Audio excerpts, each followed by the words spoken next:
A delightful day it is here for us at Raidillon TV. It is season 2 for us here at the Major Series. But it is 2022. The first round here at Watkins Glen here at the Major Series, sponsored by Major's Garage. If you need any setups or anything to cover your way through, the Major's Garage will be there to give you a helping hand. Now, as was explained in the driver's briefing, there is, or well, this is actually, I think, the first time they've ever done the Glen, as Mike said, they transported back in time, time was transported to us, and now we are at the Glen for what would be, quote-unquote, the July holding, or the summer holding of Watkins Glen.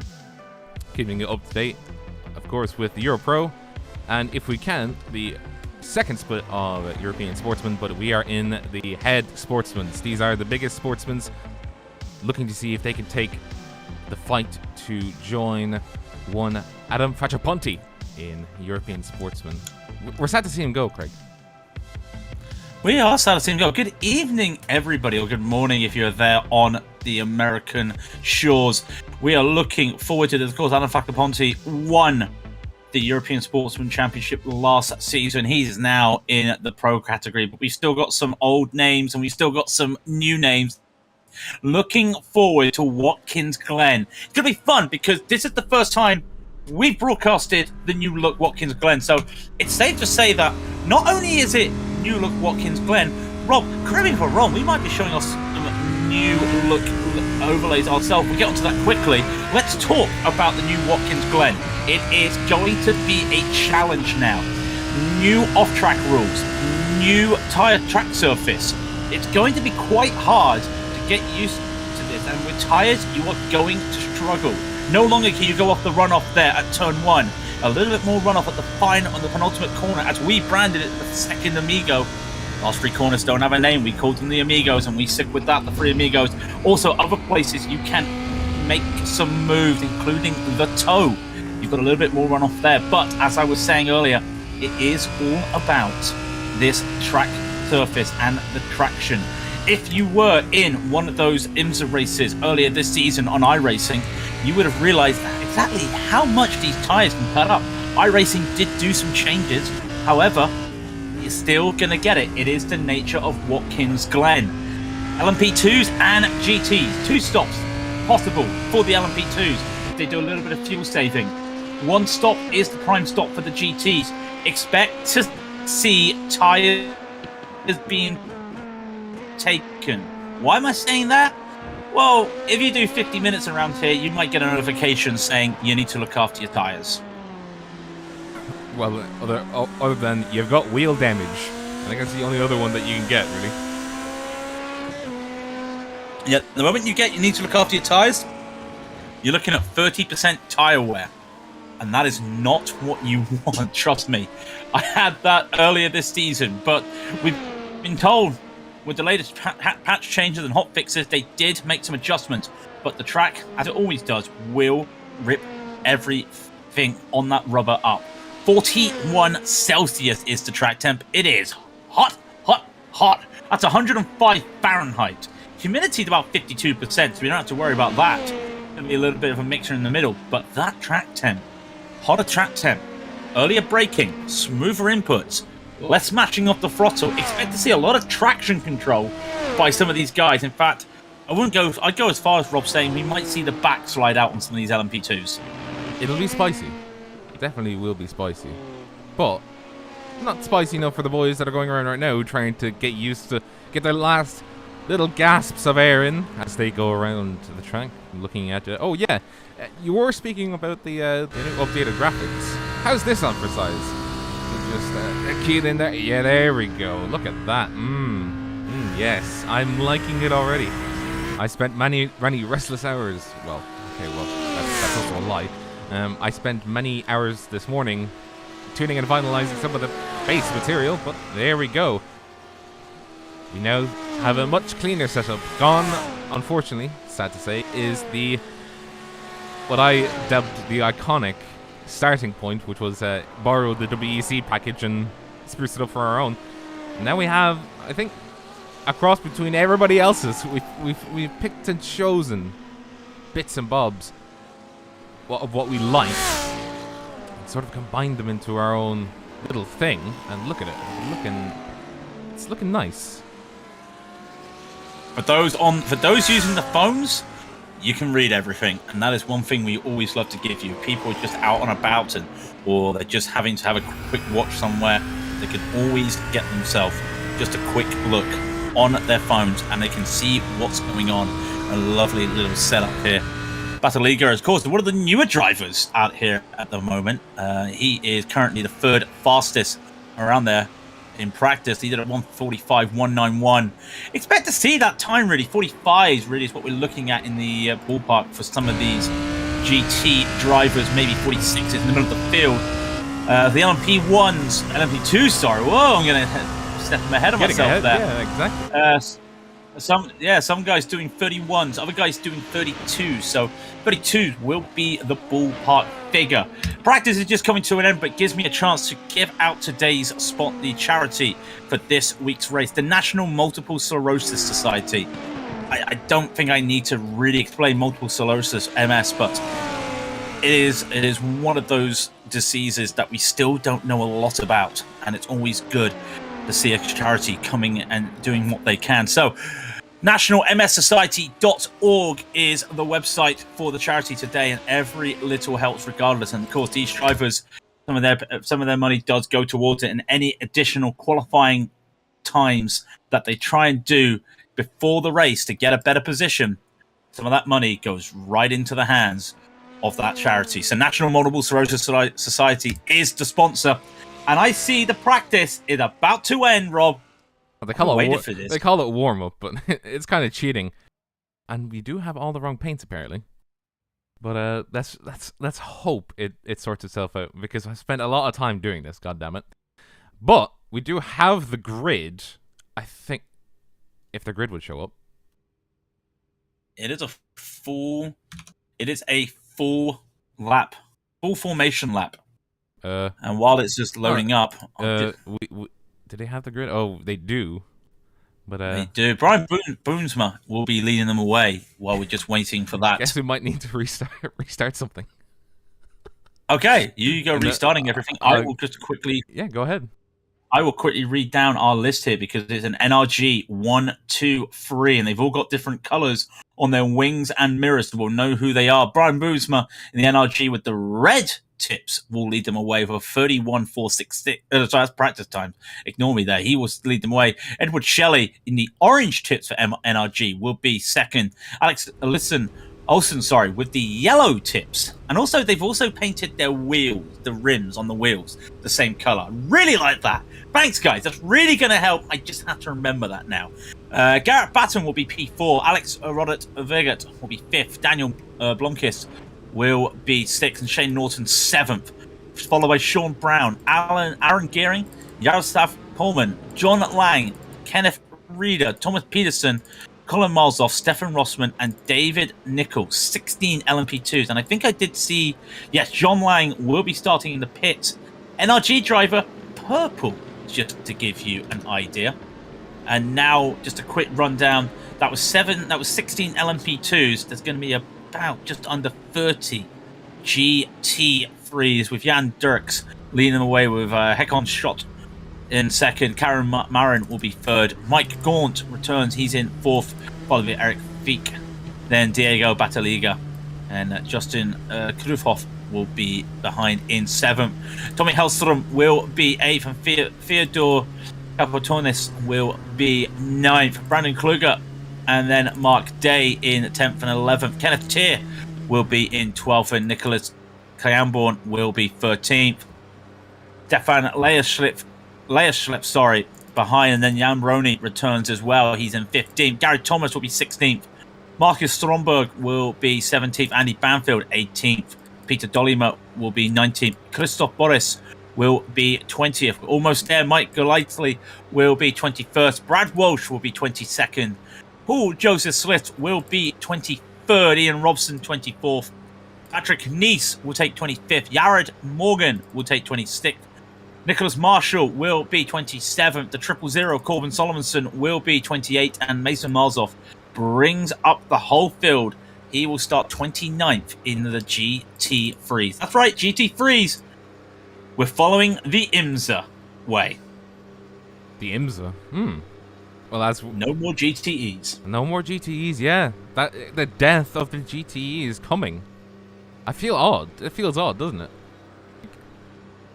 I know it'll be a bit late, but... I'm going to say nothing because I have to be impartial. But other series are available. let's just say I totally didn't have a couple drinks once once last season was over and the GTs were gone, and the GTs can't hurt me anymore. Oh. You're mean. GTEs are nice. They're lovely. We shall agree to disagree. I think we're about to have a fight. We're not fighting. You can see that is the iRacing pace car. Well, they call it the safety car. I mean, it's going to need to be safe with what, the Dallara P217. Would you agree? No? Yes? Oh, it's always got to be safe. Always got to be safe there. Porsche pace car, safety car, leading them away. NRG with this circuit board paint design looking good. Behind them, they've got the Glacial Racing right behind them as well. They're coming up to what is known as the heel. I said the toe earlier. It's the heel. I always forget which way the boot goes here. It's your. So we've got that right. It's pointing right. It's pointing east, and we are here once again in sunny Watkins Glen, New York. It's still 42 Celsius. It is 107 Fahrenheit for the Americans there. We are looking at a sim start time of 11:09.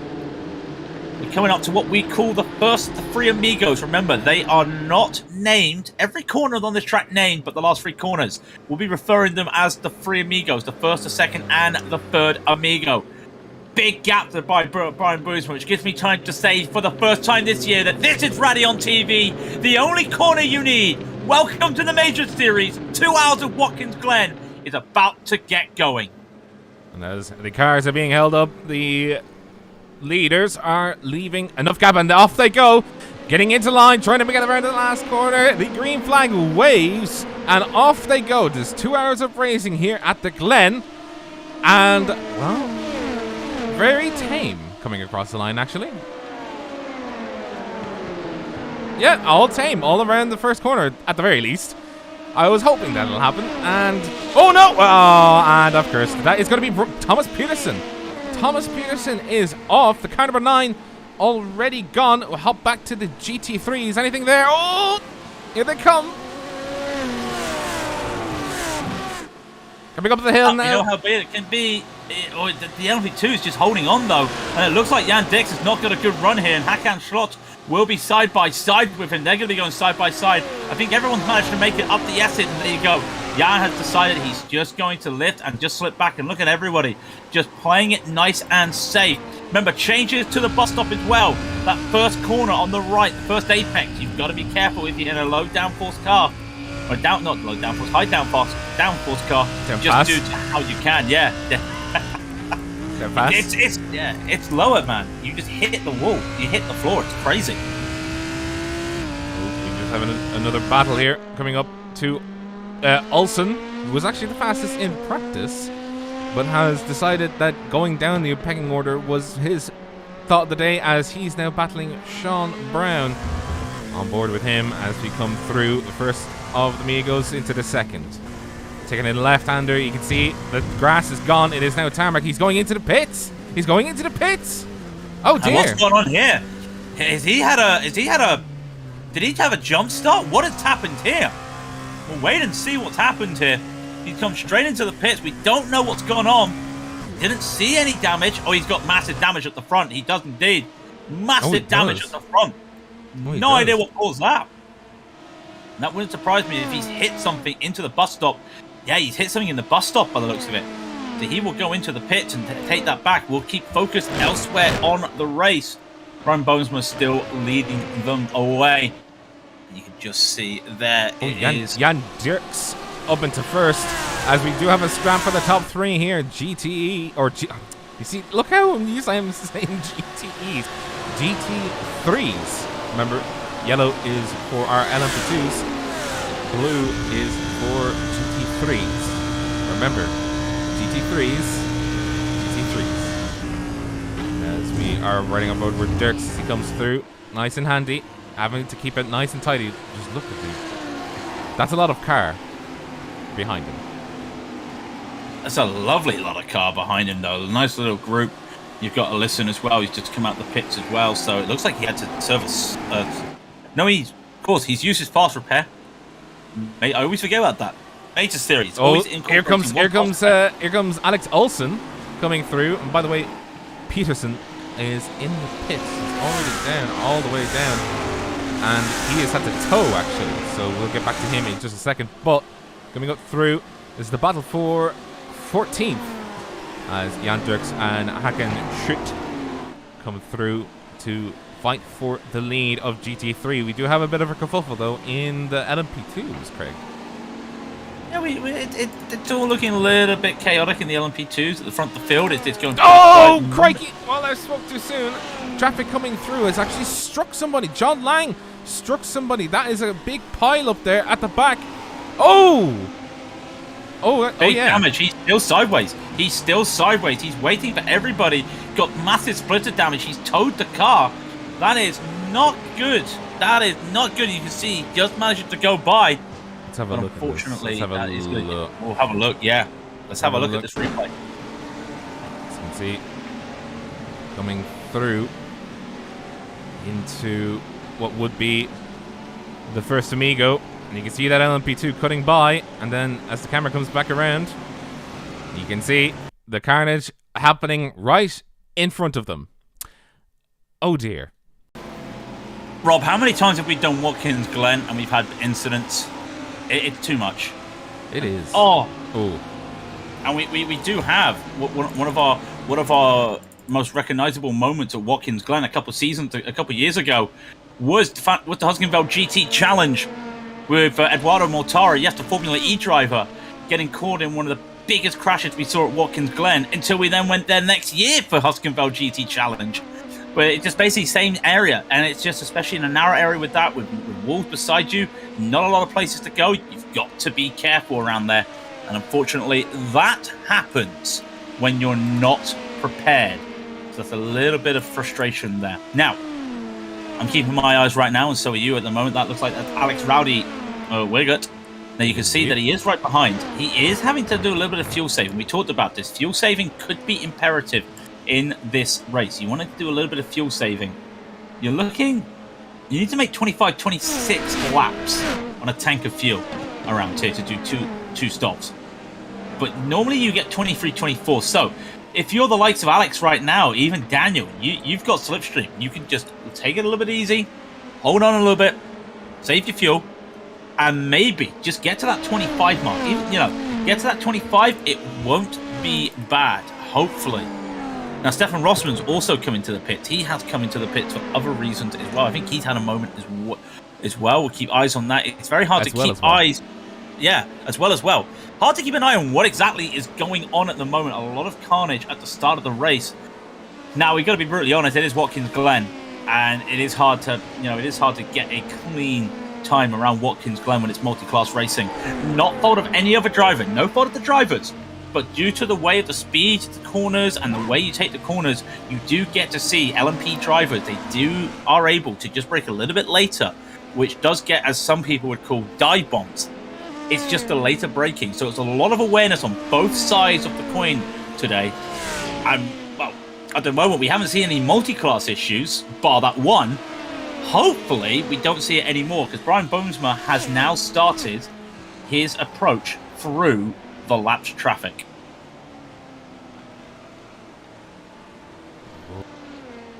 I just saw, very close together. The car number 3 taking it wide, coming through the bus stop as the 47 looks to threaten. And this is the battle for 4th and then the battle for 3rd. Really, it's a three-way battle between these guys as they come through, lapping the rear end of the traffic as the grid starts to sort itself out. You can just see the stragglers of GT3. Now, we do have Tommy Hellstrom. He's actually... Oh, he's pulled off to the side just to let cars by. Okay, that's fair enough. Yeah, at least he didn't have damage, Keep it going, boy. Keep it going. Coming through, back to the carnage, and up back into 3rd position. Car number 3, car number 14, and the car for 87 are all battling each other. Murph Dog, by the way, in chat, saying he cries in GTLM not being a thing. Myself and yourself, mate. Myself and yourself are both in the same category. By the way, Brian Boomsma, all on his own. He's already putting his rubber stamp on proceedings so far.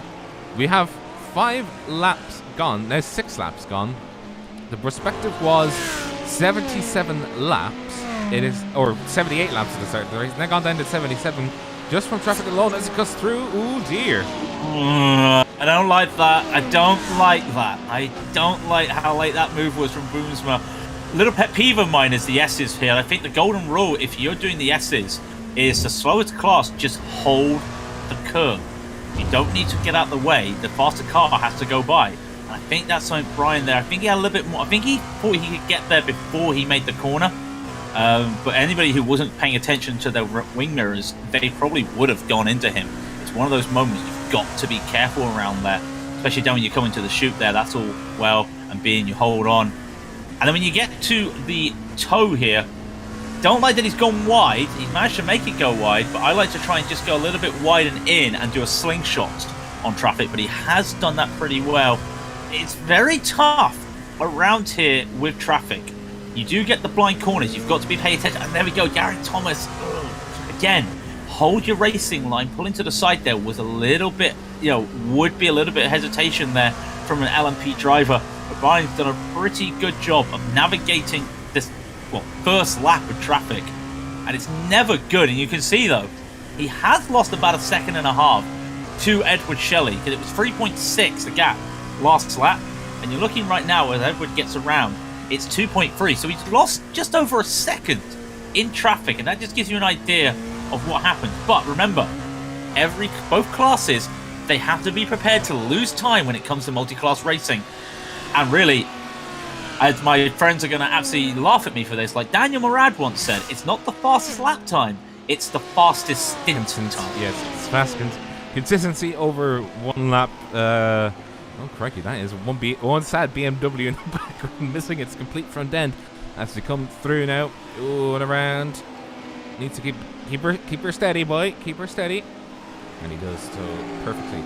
Car number 23. This is going to be Brian Boomsmer on your screens as he's holding a 2-second gap to the nearest car, which is going to be Edward Shelley behind as we come through now. Jan Dirks, by the way, leader of GT3 class. He is 3 seconds ahead just about of everybody else in his class, and he is doing fantastic as we go into Håkon Schult, as he is trying to drive away from Karen Martin, who decided that, no, that's not going to happen, Chief. You fight me IRL, or on this track at least. You just see how actually... You were saying at the start, with the temperatures being as they are, there's a risk that the cars will slide. I'm already seeing these two sliding. Yeah, you can see it. You can see just how they're just having to fight this car and hold it on. And, we know what the GT3 traction control is like on iRacing, but regardless, this is a lot of just taking it easy here. Brian Boomsman trying to get around. Go to the left, Brian. Go to the left. He's going to hold on. Very interesting that Brian's just going to hold on for the moment and then goes in. Now, this won't affect anything. You can see. One thing I don't like talking about is any battles in the first wave of traffic for any multi-class racing just for this moment. Because one car making a move causes a counter effort of other cars then looking to make a move. But these two at the moment, the 46.7 for Marin, a 46.6 for Kruhoff right behind, who's now back in the slipstream. Hacken only doing a 47.1 last lap, and then right on the tail of everybody. You've got a train of 4 cars at the moment, and look how lovely it looks. It doesn't look it, but they're all in a slipstream with one another. Hacken, Schlott, Marin. Gap between those two is about 0.3, 0.2. Marin to Kruhoff is about 0.9. Then Mike Gaunt's got a 0.4 gap between Kruhoff. So they're all in a little bit of a train right now. It's a little bit elongated. But when you get around those corners, it's fantastic to see what they are doing around here. So we just got to keep eyes on that. There's some other battles going on as well. I did notice beforehand that there was a 3-car battle in the LMP2s of P2 or P3, sorry. And that is Wigert, Blomqvist, and Baton as they get around them right now. And all side by side! Contact! Oh. Contact between Marin! And I'm not sure what happened there. I mean, Marin just went for it and he just went out. The understeer there just caught him. I don't think that was a move he should have had to make. But Marin into the car and went around, and he's lucky he didn't collect anybody. Look again. I did actually realize that we forgot to implement any, when we say we, I mean I forgot to implement any stingers for the replay. So you just get straight to the replay. I think everybody prefers that. But here it is on the inside of the second Amigo. This is not where you need to make a move. On the inside, that is going to be the car of Karim Murat. I've just murdered his name. And yeah, he just slid out. And if we just take another look from, I think, another look from a different camera angle, I do think he did slip. Oh yeah, he wasn't making. Yeah, yeah, he was not making. Yeah, you can see as well with the way the multi-class came, you can see that Hakon had to make a reaction. He had to change his line, and yes, in racing, in real racing, if there was no multi-class going around, you could argue he hasn't used all the curbing there. He could have gone over to the rumble strip, but again, he had to compromise his line and take a different line because lap traffic was coming by. But even still, they were going to make contact there. And you can just see the moment he made that line, the understeer was there. He had the speed. And it was just one of those unfortunate moments there. But like I said, how he didn't collect anybody else in that corner, that's a very high speed. That's probably one of the fastest corners on the track. Bust up the hill. Yeah, but you got to remember that corner for an LMP2 in the right conditions can be taken flat. So, and it's only a lift, only a little bit of a lift, down to about 60-70% throttle for these GTs if they're on their own. So, it's one of those things. And Marin, I don't think he took any fuel. He just went for the quick repair there. He's out currently in P10, so that's not bad. If Marin's managed to just get out around P10, I'm tell you a lie. He's now P20. Alex Olsen just came through the pits again. I think. Did he? Paused. No, listen, did not come through the pits. No, he did not come through the pits, but my eyes were lying. As they usually do. But, Mark Day. By the way, Mark Day, welcome back. Jan Brony. Welcome back. Two of you, welcome back. Jan Brony and Mark Day. Pleasure having you, and pleasure seeing you doing battles. Battle for 7th position here on the scoreboard, as we see they're just down on the edge of yours. By the way, if you ever wanted to see something so cool that rock your socks, bang, there we go. We can now see everybody that entered the race and where they are. And unfortunately, we can also see, I think, the one retirement of I think that was new guy, car 177 of Battaglia. Yeah, I see a couple of retirees at the moment as well. We'll keep you up to date on the retirements as we get them. But I do need to get some new socks, Rob, because you have knocked my socks off with that. I couldn't resist that. It was a special. It was a special. Yeah, I got a 50% off. You know, as we come through. This is the first amigo into the second. Now into third, and you just have to pay attention, otherwise you'd be knocked off your feet. As well, who was it? It was a Mr. Gaunt last time around that said he was going to try and follow in the footsteps of Adam Fittipaldi and go through and see if he can join him into the high leagues of the Euro Pros. I'm wondering how much Adam Fittipaldi wishes he was back here with the lads racing, but he's got bigger and better things to be doing right now, and I think Mike Gaunt would be one of the contenders to try and get back up there. As Stefan Rossmann, by the way, you aren't seeing, your eyes are not deceiving you. He is actually out of sync right now. I think he took an early pit stop to fast repair, so he is actually down quite a distance. He's already a lap down and having to clear the GT3 field. Yeah, and he's struggling as well with this track temp. The track temp is now 44 Celsius. It's hard to make moves out there when you've got track temps like that. You've really got to just be careful. Like I was saying, you don't want to overdo it when it comes to throttle or anything like that around here. You've just got to tell yourself to just be calm on the throttle. Just don't go rushing it, especially when you've got an LMP2. That you can have the back go around even with that traction control and traction control slip. It is very hard. You know, this bus stop is still throwing me a curveball now. In a GT car, when you're basically high up in the air, you can just go over that curve, no problem. But that first apex on the right... It looks lethal. Yeah. It is lethal. It is lethal. I've seen people in the formation lap hit that and go flying. The formation lap.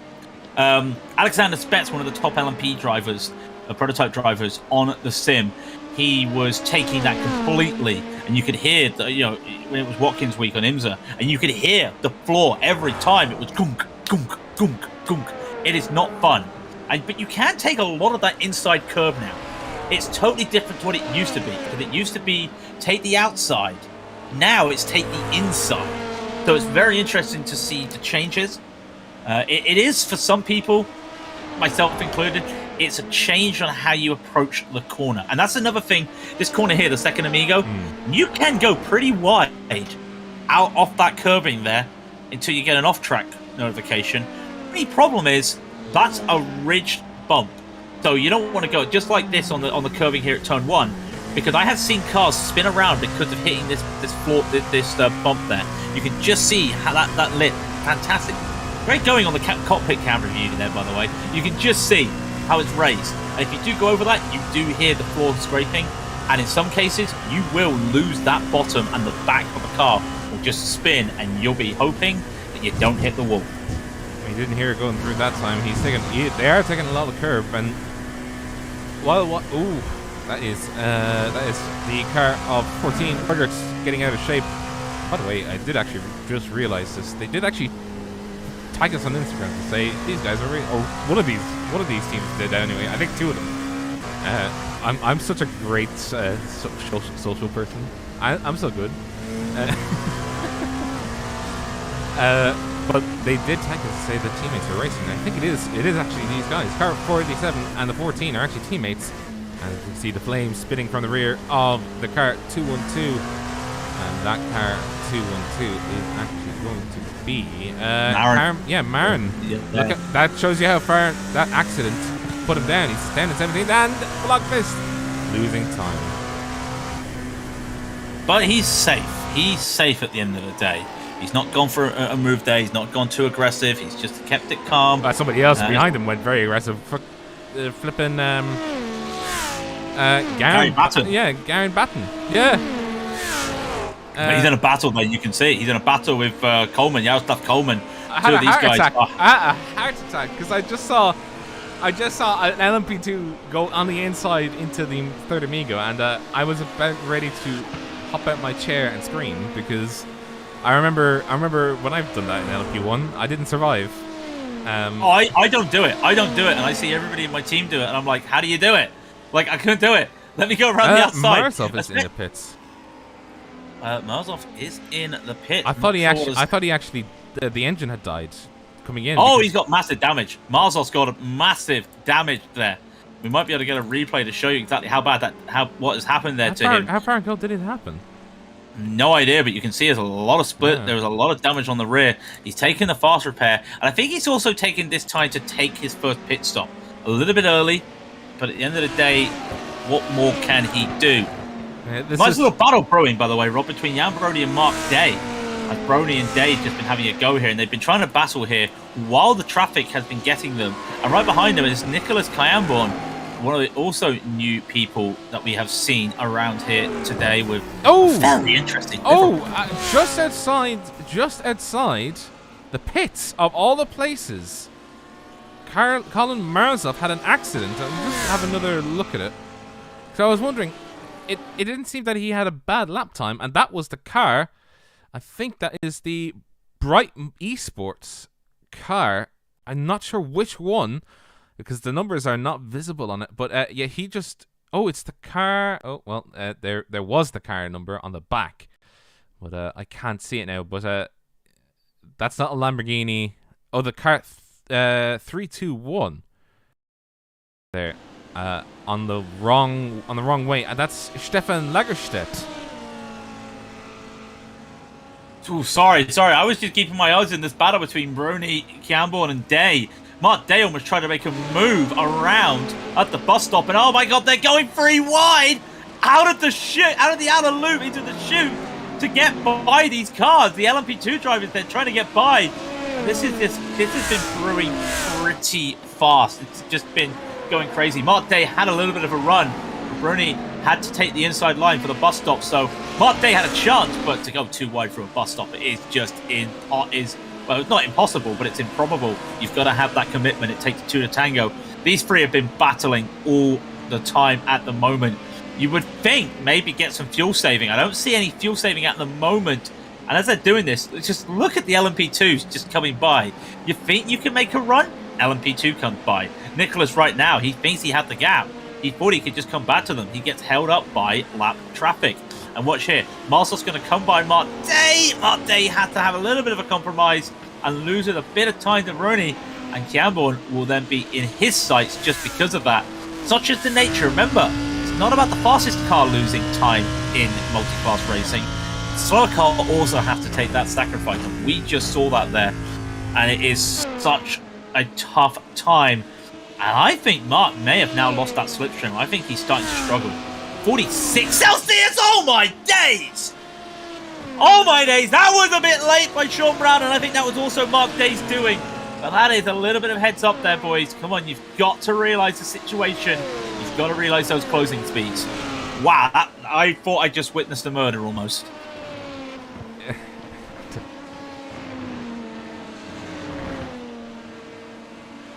Am I still alive? I'm still alive. You're still alive. So in that case, you almost witnessed a man getting murdered. As we saw, as you saw anyway, the cameras picked up on the edge, but that was Mark Day and getting to grips and to tango with multi-class racing. I don't think on the inside, that is the car number 41 passing by. That's Kenneth Reader passing by this group that we're looking at right now. Marcus Day. Why do I keep calling him Marcus Day? It's just on the brain. Mark Day, or as we call him, Bidet, the BMW M4 GT3 in 23rd overall in 8th in class, and is trying to catch Jan Brony. 1.4 seconds separating the two of them, and is back a ways. It goes to show you, by the way, how quick Brian Boomsma is. He's now 6 seconds ahead of everybody else. I think he is also on that same charge to join Adam Facciaponti up in Pro. Yeah, he did well last season. Had a couple mistakes, and I think he just ran out of steam at the end of the season. Boomsma is one of those drivers that you always got to pay attention to. He's doing some really good times out there at the moment as well, and he's really getting the grasp of the way of multi-class right here. That is a key thing, especially in a 2-hour race, because it is a little bit of a sprint, it's a little bit of endurance, but you also have to basically stay alive. Yep. We always joke about it when Raidillon TV comes to Watkins Glen. There is carnage, and it's tough to watch sometimes. Not saying that these guys are tough to watch, we're just saying it's just the way that sometimes you get those multi-class incidents where no one's at fault. It's just one of those things, and you see a loss of those incidents. And at the moment, Brian Boomsma is just holding on. You know what? He's kept that 6-second lead. It's going to be from last lap. It's going to be almost 6.1, maybe 6.2. Oh, that's the car gone off in the bus stop. That is Mark Day. And that's a very interesting. It looks like the brakes. Looks like he just couldn't. He just had too much there. Couldn't lock the brakes down. Probably just changed gear a bit too early and just locked the back of that car. And that's a bit of a shame. He does get going again, but he's gone from 8th all the way down to 11th. And now he's not in a battle against Gary Thomas. It's Christoph Boris he's now up against. That's what they call a major oof. In the speak, it's a major oof. But yeah, the cameras did see that. Unfortunately, Mark Day, your accident was caught live on air. I know it's going to upset you, but Kluger, sorry, Kluger has massive damage. Brandon Kluger has massive damage, and he's having to tow. He's crabbing. And he was hit at the final corner by David Michael Nichols. Remember, you were talking about the inside. Oh, the inside at the final corner. He's been struck by the inside the final corner. As I'm saying that, I'm sure Rob will get this replay. Here you go. Look at the engine damage as well. We are going to 3 and see just what happened. Oh, dear. Yeah, that's an accident. Oh! Yeah. One place you can't hit on a Lamborghini. You do that. The rear. Yeah, the rear. And this is live, and looking at it, yeah, he is toast. He's got the fast repair. By the way, while we were looking at LP1, or and you see, you got me doing it. We're going to look back at the GT3s.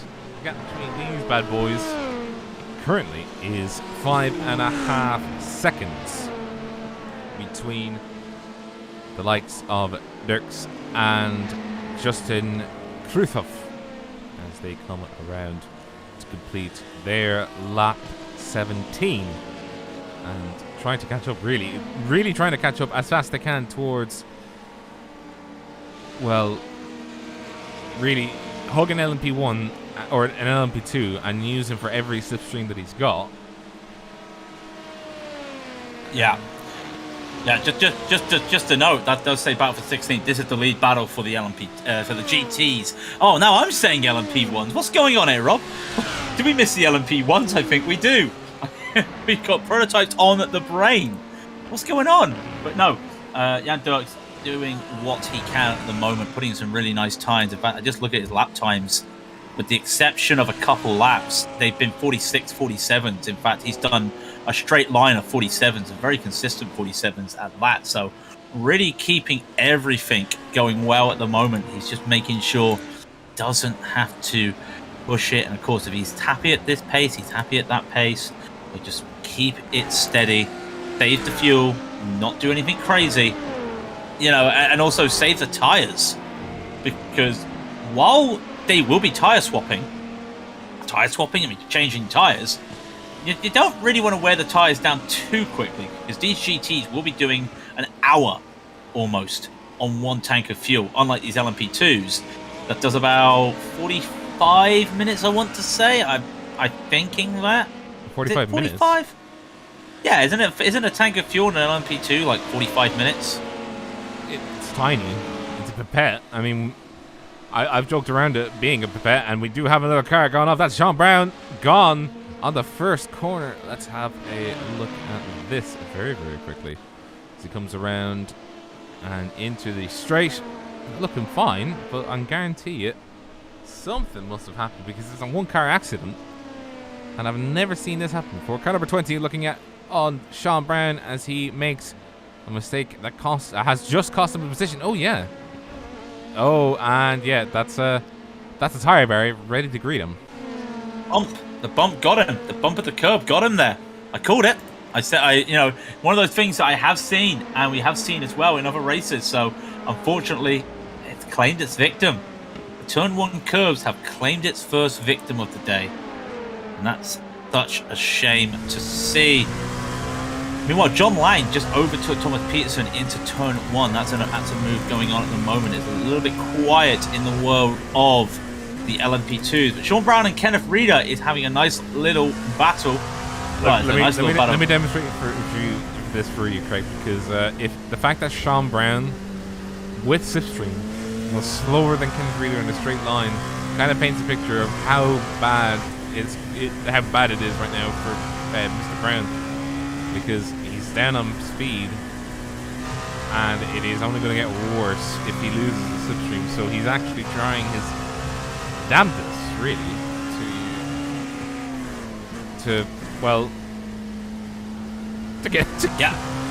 has to keep it straight, you know. Yeah. It'll be interesting to look at these speed differences, because they will both get a clean run to the bus stop right here. It'll be interesting to see what they do. And Sean Brown does have a bit of speed here. He is going faster. He's at 280. But Kenneth Reeder's also hitting 280. And in fact, the difference with this slipstream is non-existent. It's 2 kilometers an hour. That is the difference when you've got the back of the car hit like that. The splitter, or the back fins on the bottom of the car on the Dallara, they have been hit for Sean Brown. And that, it's only going to be... Yeah, he hit his front as well. But you think the damage to that, if you were to do it without a fast repair, you're looking at about 5 seconds or 3, you know, a very short time to repair what is really causing you a lot of issues. He is going to need to stay behind Kenneth Reeder and just fuel save. But he thinks he has a run here. He's going to be pulling side by side down into the hill. Does he get this? Still side by side. He has the inside. Kenneth Reeder's going to do the throwback here. Doesn't get on the throttle quick enough. He will let Sean Brown get that position. Unless I was wrong, but I really did feel like the damage on Brown's car was a lot more than just, you know, surface level, because most definitely there was a problem with his car. Oh, most definitely. But that is not car. That is not a. That is not something that looks, that isn't major, but it is. Losing that speed with just that damage at the back on itself, it looks cosmetic. But watch this. Let's see how fast he goes up the straight this time. And he's hitting 260 kilometers right now into 270. Kenneth Reeder's already 280, and I go back to Sean Brown. He's not even doing that. Yes, Kenneth's got the slipstream, but he shouldn't be getting the slipstream that quick. He shouldn't be getting faster that quick at that space. So you can definitely tell Sean Brown is struggling out there at the moment, and he's going to have to rely on traffic and dirty air to keep Kenneth Reeder and David Nichols behind him. But at the moment, Brown is sitting in net P8, but technically P7 at the moment, with Gary Batten being the first of the leaders, the top guys, to take a pit stop.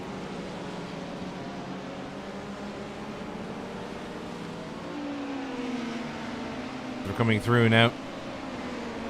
This is essentially what they call the oh yeah zone. I can't believe I said that, but there you go. It is the I can't yeah zone. It is. I can't believe. Oh dear. Oh dear. This is when the tires are starting to bleed away quite a bit, and with the high temperatures that is present here at Watkins Glen, they are getting to it, because if we look down the pecking order as far as we can see, unfortunately, just the amount of people that are lapped, and the fact that I'm such a great engineer and I put laps instead of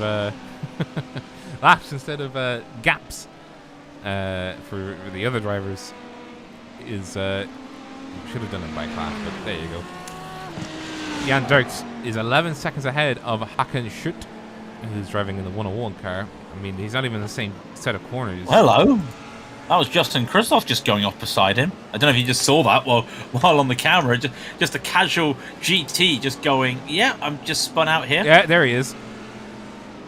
And there he is, waiting for a chance. Wait, there's no way. There's no way. Wouldn't even go there. And he realizes that this is not good.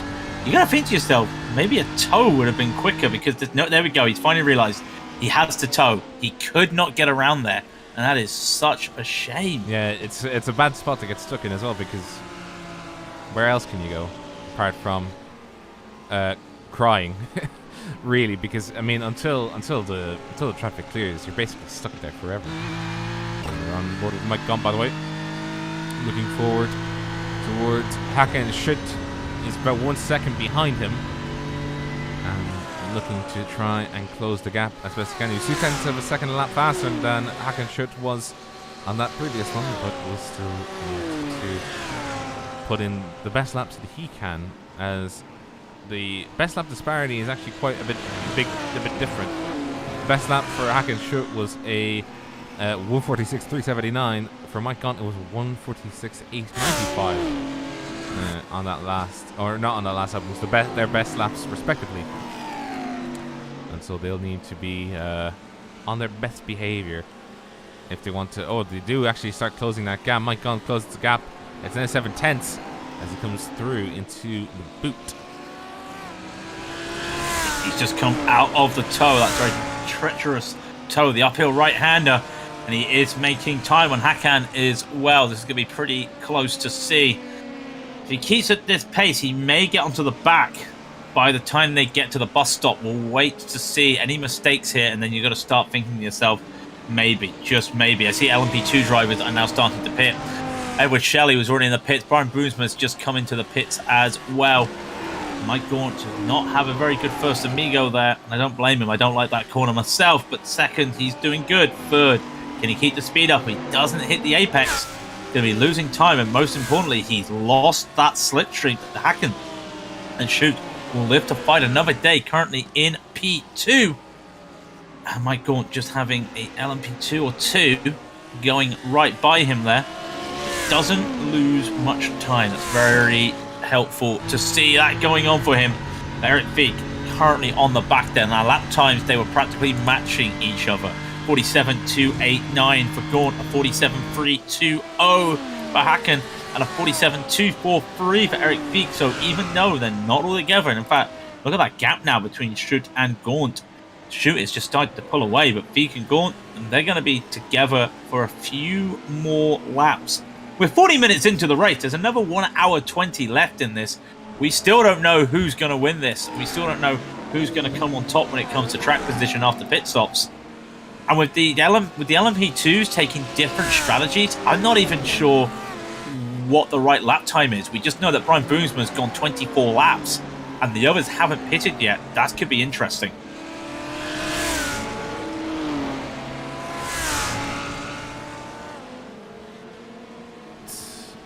It's difficult. I don't know how else to really say this, but it's difficult right now because we're having to sort of balance the books. And by balancing the books, I mean trying not to, you know, get stuck in the process of, well, this is this and this is that. And, well, with drivers in the pits as they are, how do we really sort of get around to sort of, you know, catching our brains with who's got the strategy? Because this is a multi-class race and it is multiple pit stops. We've expected us 2 pit stops. I mean, the LMP2s will have to stop again. They won't be able to drive all the way. And by the way, Blunkfist is in the pits, as is Sean Brown. He's just coming in himself. It is going to be difficult to try and spec, and don't worry about the scoreboard on the left. It is going to be crazy for the next little while.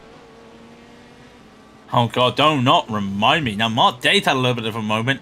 He's had the same issue at the first Amigo, and he is trying to get around. And I tell you what, you know this is big damage because there's no hood on that BMW. Something has gone wrong there for Mark Day, and it would not surprise me if he's had a little bit of a turn there and hit the wall, but he has no hood on that car for Mark Day. Now currently sitting in P11. He's not pinning at the moment. Obviously that engine's all right, but going to be having a lot of damage there right now for Mark Day. Look at it. I think the only reason it's all right is because it's exposed to the elements. Probably because it's getting a lot more air than it's expecting. Oh, and he's over. Look at it. I think he has got some serious damage because that's some understeer. You know, I wouldn't be surprised if that's a slowdown. I know that sounds crazy, but there is a slowdown cutoff trigger point on that outside there. You cannot run the entirety of that outside. I know that because I had to take an avoidant action on a lap 1 crash, and out of nowhere, trying to avoid it, they just said to me, yeah, you got to slow down. I was like, oh, nobody told me. Thank you very much. I'll take it, though. But Marte, well, at least the car's cooling down. It's 47 Celsius now. That is hot. That's not cooling down. That's getting warmer. That's quickly approaching Le Mans territory of ridiculous hotness. Well, the air temp is... the air temp's 26 Celsius, you know, it's cold. It's not cold. It's not cold at all. No, it's that cold, is... It's cold probably for somebody who lives in the middle of a desert. It is not cold for us. That, for me, would be shorts, shirts, suntan, a hat, lots of cold water. I don't know about you. Probably I mean, inside. I can make the stereotypical Irish joke that they're white and, you know, we would just you get just burned. said it, stay inside. Yeah, we would just get burned, yes, indeed. Yeah. I mean, I'll allow it because I wouldn't even want to go out there in weather like that. But even then, it's like, holy moly, it's hot. And by the way, Thomas Peterson in the pits.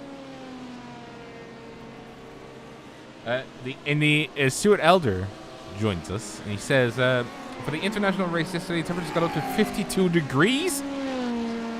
Yeah, that doesn't surprise me. You got to remember, Rob, that this is the same time of day, same sim time as the likes of the Watkins Glen 6 hours, and you've got to realize that track starts, in the morning, and it just gets hotter and hotter and hotter. And I would not surprise me at 52. I remember doing the 6 hours last year, and it was 50.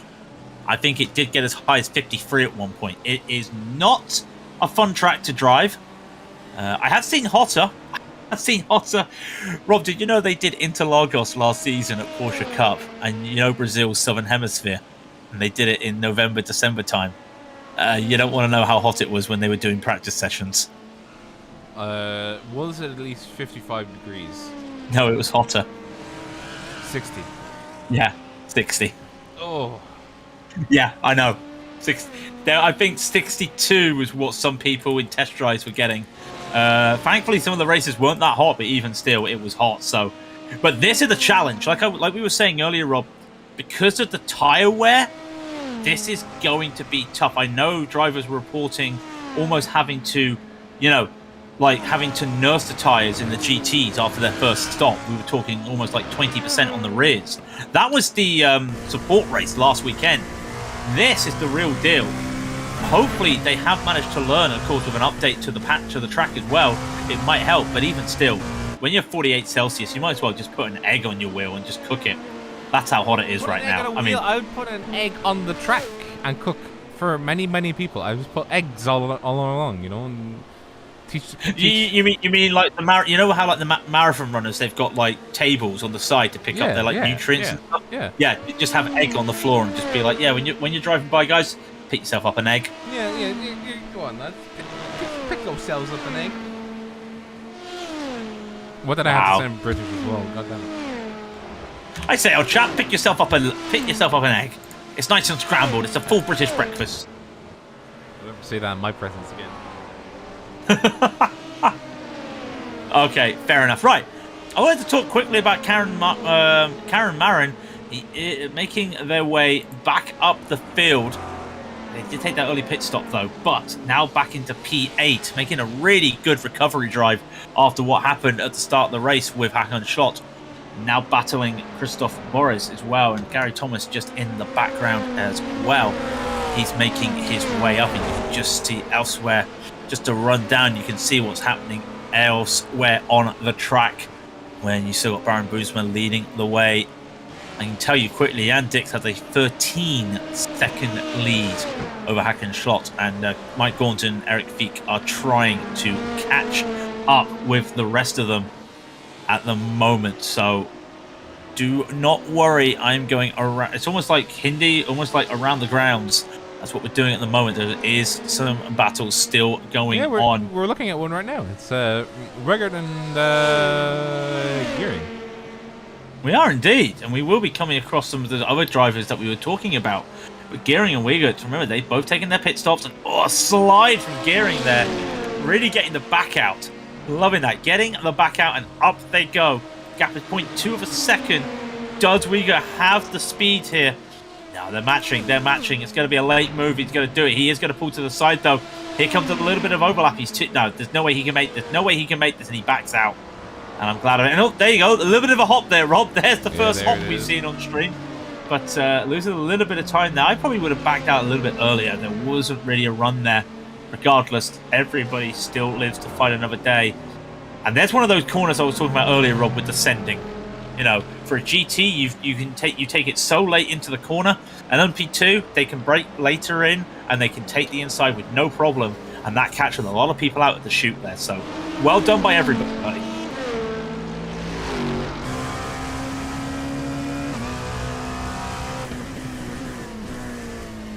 Oh dear. So tough when you're just watching that. You've got to be aware every time that is the car in front of you going to make that move. If not, do I have to lift? Is he going to lift? You've got to be careful. And Wiegert's doing what he can. He's following the car in front of him. They are very experienced. You can tell that. Taking more time. They did 34th. They did 34.570 last lap, Wiegert. Can he continue that similar pace? 35.525. Does gain a tenth over Gearing. Now, if he gets a good run out of the first corner here, expect it. Expect to see an overtake going into the bus stop. Got some GT traffic right there. That's Stromberg. Stromberg's not going to get in their way. What is the speed difference at the moment? Wiegert is faster. He is faster, but can he make this move again? I don't think he's got it. I say that. There's more overlap this time, and there's a full overlap, and Gearing realizes he has to give it up. And Wiegert makes that move.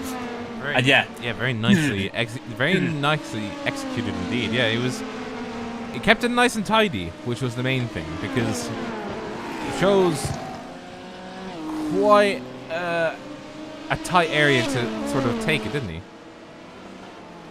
It's a tough corner to make full stop. If you're battling, It is not the corner that I would like to be battling on. You've got to be careful. Usually the inside is, probably, I would say, a better line to take. But again, if you're making an overtake, you have to show your intentions and go that way. So you've got to be careful there. You can go too wide there if you want to. I wouldn't want to. But somebody has to make that move. And I think really Aaron realized he didn't have the speed. There was the overlap. There was no point fighting that because he would have just probably had a little bit later braking due to the speed of difference. So it was really tough. And as Stuart Elder's just saying, it is an NRG 1, 2, 3 at the moment as we look at the LMP2 leaders. And of course, not that way for the GT3s or the GTDs, as they say in IMSA. Jan Dirks now has a... Hang on a minute. Why do they call it... Okay, number one, when is Energy 1 through 3? They are. Yeah, but... Brian Boomsma, Edward Shelley, Gary Burton. Yeah, Crikey, they are. Oh, yeah, they are. Oh, yeah, they are. Well, I stand corrected, don't I? I was like... Did I miss something? I thought Coleman was ahead. But never mind, Coleman was not ahead. It is an Energy 1, 2, and 3 in LMP2. And, yeah, he made it round the final Amigo. Just coming back to Jan Dirks, by the way. He's now 13 seconds ahead of Hackenschut. And still going faster. He was 2/10 of a second a lap faster than Hackenschut on that last run. And Mike Gunn is catching, actually. He's actually caught him, but not past him. Quite tricky in these cars. It's a tough track for overtaking. You see a lot of side-by-sides because you have to, get the moves going. He is catching, but they are matching speeds. 47.146 for Gaunt, 47.234 for Schott. He is starting to make some inroads. He'll get an off track for going over the curb there, such as the way of the new corners. But he is making small gains. But then the BMW doesn't have that speed compared to the Lamborghini when they come out of these corners. The exit speed for these Lamborghinis really good. And actually, look at the time that Schott has gained just on that straight compared to Gaunt, and then Gaunt makes it up, battling in and throwing it in through the bus stop. We always talk about the BMW being the big boy, and it really does feel like it can munch the curbs no matter what the track, unless it's the Nordschleife. So just gotta be careful not to worry there. But you can see that first sector, it belongs to Schott. That second sector belongs to Gaunt. Here comes, I would say, the third, we'll call it 4 sectors. I'm not an F1 fan. Well, I am an F1 fan, but I'm not going to do the F1 3 sectors here.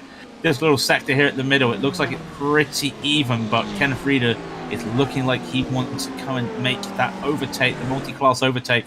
That may hold up Mike Gaunt here, and hopefully it doesn't. A little bit of hesitation there, but apart from the first 2 sectors, these guys are pretty much even without lap traffic, so keep an eye. And Eric Feek is still on the outside looking in. It's crazy to see that. He's just there. He tries to make up the time he can. These two at the moment, they're just driving so well. Well, you have to drive well. There's nothing else to do. Oh, yeah. All right. Okay. Especially trying to, when you're trying to do your thing. What's the word I'm looking for? Mainly what they're trying to do is they're trying to drive better than the guy ahead of them who's also driving well. So it's a case of precision now at this point, especially for Gunn. Oh my days! Okay, thanks for going 3 wide, guys, going up the S's. That was a little bit scary. And Mike Gaunt, just as he's thinking about Hakan Schott, who had a couple of mistakes out of turn 1, out of the 90 as they call it, just casually gets an LMP2 one side and an LMP2 the other side, coming out of the S's. Mike Gaunt might need a change of underwear at his pit stop after that. We'll make sure that gets ticked on his black box. But that's... I never thought I'd see that 3 wide on the exit of the S's. I don't know about you, but that was a bit scary.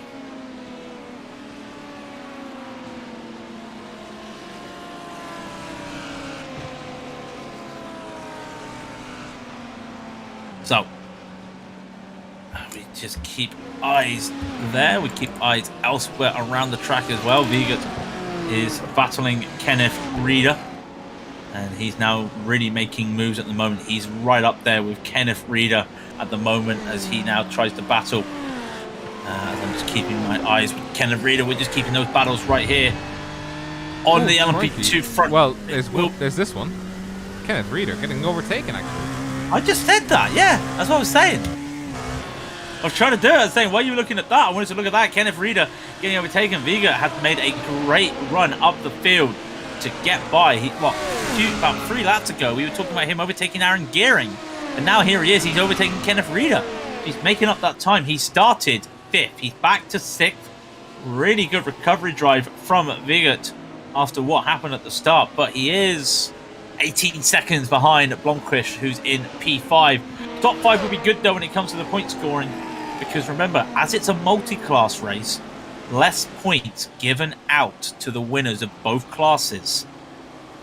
So we're going to get 2 winners in the major series this weekend for the race.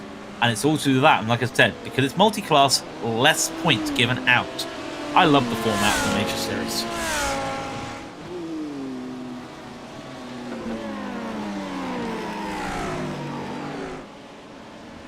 So as they drive around and keep bouncing away, pit stops will be coming shortly for these GT3s or GTD. Soon. Yeah, very soon. I was going to come back to the question, by the way. Why are they called GT Daytonas if they are GT3s? Why? I don't know. But it's like, why the camels? I mean, and you're the camel man here. Why are they GTP and GTO? Do you know what I mean? Like, because the GTP is essentially a Group 3 car. So, you know, why is it in like in IMSA and I guess as well, like the old iterations of what it used to be called American Le Mans and everything? Why were they called something different when they are exactly what they say they are? Is it just a way of simplicity or what? Because they still do the GT World Championship in America. They got the Americas series, and it's still called the GT3 World Championship. No. So, you know, some of those drivers are in IMSA, but they're driving GTP, so a GTD, sorry. So, if anyone knows why IMSA in America has that share, I'd love to know. Somebody's going to know. IMSA calls them GTD. They called them GTT because they weren't able to classify for the Le Mans. That's why. Oh, Grand Touring, of course. A GT is a Grand Touring. So, yeah. Grand Touring Daytona, Grand Touring Le Mans. Because a GT, okay, of course, yeah. A GT would be driving at Le Mans. So, yeah, call it a GTLM. That makes sense. Yeah, okay. If you don't learn something every day, then you're not doing it right. So, I'm glad I'm understanding this now. I think I'm going to be going away from this later and just looking at like all this information and just trying to process it in my head.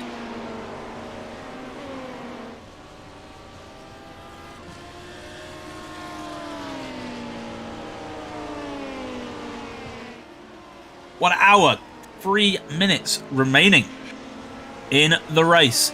The gaps are a little bit spread out, as you can see, but there are battles going on everywhere, and we're trying to keep you up to date with what we can. Ryan Bonesman does have that big lead at the moment. Jan Dirks also had a bit of a lead. And oh, did both GTs come by? The leaders of both classes almost come together. There was a little bit of a mix-up there because Jan Dirks was trying to overtake Patrick Nice, who was trying to pit at the same time. And that was a little bit sketchy. We may have just missed that on the camera. Both were three classes there. 3 cars. Brian Boomsma, Jan Dirks. And I mean, that was Patrick Nice all trying to come by, and 2 of them wanted the pits. And Brian Boomsma decided, kind of need to like get in the middle here, and it was very tight. But that does mean that some of these drivers are in the pit. A lot of these drivers in the middle of the pack of the GT3s are also in the pit. Jan Dirks and Hakan Schlott are the only people in the top 10 to pit at the moment, excluding Marin and Hellstrom, who came in earlier for repairs. They're the only ones taking their fuel stop right now, and they are completely getting up there. That was the replay. Brian Boomsma also almost running into the back of the leader. Currently, or was at the time. Wait, Mike gone? Oh yeah, leads. There we go. Sorry. Yeah, pit stops. Yeah, Mike Gaunt leads. Now I'm curious, right, because it looks like Hacken Slot hasn't taken tires, or yeah, that looks to me. Oh no! Hang on 1 second. Jan Dirks at the penalty, doesn't he? Unsafe entry. He did indeed. Yes, leader is in a penalty loop. Right, I say a penalty loop. That sounds like the biathlon. Is serving a penalty.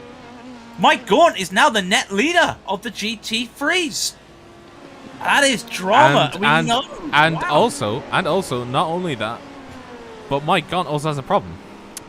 Mike Gaunt has a big old car of number 60 in his rearview mirrors, and Feek is, I think, just went by. He did. Yeah, he's going another lap. He's going another lap now. Jan Dirks coming out of the pits right now. Is that Jan Dirks coming out of the pits? No, I think Jan Dirks is...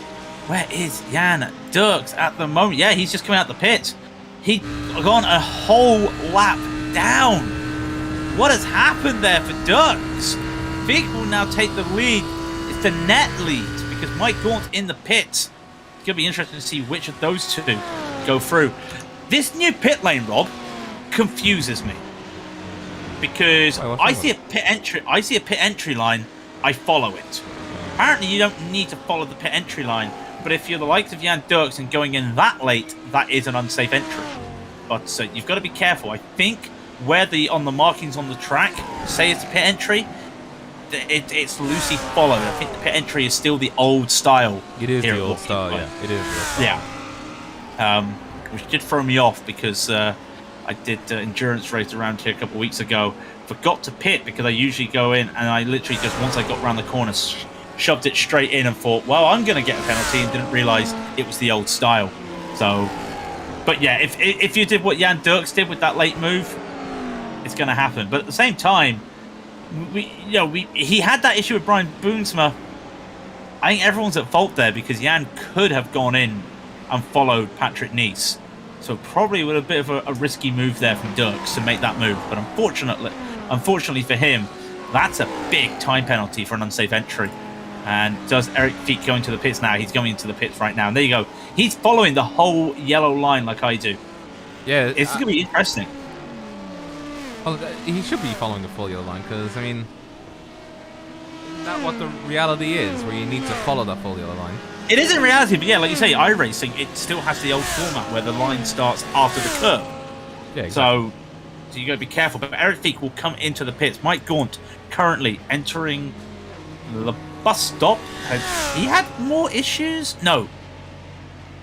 How long's a pit stop around here? Is it almost a whole lap? It is. About a minute. No, about a minute. That's not a whole lap. You have an extra 30 seconds in the bag. So why did Mike Gaunt take a minute 39 to get to a pit stop? Tires, I think. Well, I think you need to take tyres around here when it's 49 Celsius. So those that haven't taken tyres, they're going to have some trouble. Eric Feek's still in there. I'm just keeping an eye. Mike Gaunt as well. He's now currently at the back stretch, as I call it, of the boot. He's now coming down into the heel. While Eric Feek is still in the pit. Now, Eric Feek take tyres. I think he's taking tyres. I think he's paying that safe. Yep. He is up. He's up there. He's up on the decks. Where is Mike Gaunt? First Amigo coming into the second Amigo. There'll be some other cars going by Eric Feek by the looks of it. Some drivers did not take tyres. That is going to be risky. Mike Gaunt, sorry. Final corner. Eric Feek is now leaving his box. Going to be tight. You see it, 3 seconds. It's going to be 2 seconds. It's going to be 1 second. Then they got to get around there. Almost neck and neck. Mike Gaunt might have got this. He might have got a little bit more time. Is it 1 second? It's going to be a second. He's managed to increase that lead by half a second. Regardless, Mike Gaunt is still ahead of Eric Feek. But I don't think he's now the leader with other drivers not taking tyres. Well, again, we'll have to work it out once we know who's pitted. It's all very confusing when you get the pit stop rotation. Karen Martin is the highest pitted. He's in first right now, but he's also not pitted. I mean, well, no, he did pit, but he took a faster pair. Wait. Oh, my brain's just... I've had a brain fart. Is he? Yeah, he took a pit. He took a fast repair. Oh, I thought he was. I thought he was due to do the pit stop. I think he might have taken an extra little bit of fuel. GT3s, you do have to take tires. So some people have taken tires, or well, have done the right thing and taken tires. Some people have done not the right thing and taken no tires. Well, I mean, with these temperatures, you definitely will need to take tires. If you're trying to double stint a set of tires here, I'd like to know how you look after your tires. I can't imagine anyone double stinting these tires, even in an LMP2 or a GT. It's gonna be tough in an LMP2. We look at double stinting at Daytona this week. Off in front of Marin, by the way. Sorry to cut across, but laps cars all starting to suffer now. Everybody is trying to navigate the temperatures. What are they like, Craig? About 47, 48 degrees now? 49. That's 121 Fahrenheit. I know. Just the feeling of that toasty. Just the feeling of that. That sounds oof. By the way, $4.99 from Rachel Williams. Thank you very much. Great job on the broadcast, guys. Looking forward to watching the season here with Raidillon TV. Well, pleasure's all ours. Of course, you can join us at all stages throughout the 26 rounds, or not the 26, the 13 rounds, I think, of 12 or 13 rounds of the major series. Next week, it's going to be fun. It's going to be a little bit, or well, not next week, but the next time around, it's going to be fun and spicy. 4 hours, I think it's 4 hours of extra fun and goodness. And Craig is gonna love it. Oh, well, when I say love it, he's gonna look at me and go, how many mistakes have you made this week, Rob?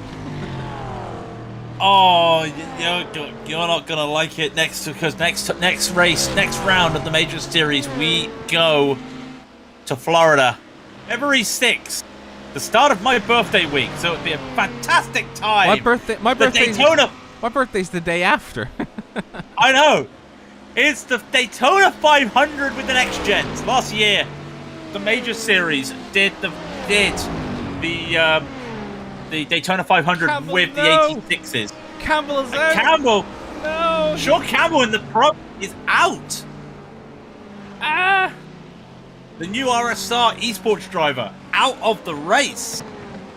Unfortunately for the pros, over at our good friends at GSRC, taking you the coverage of the pro split. Unfortunately, and is Sean Campbell out at the moment, and it is not what you want to see.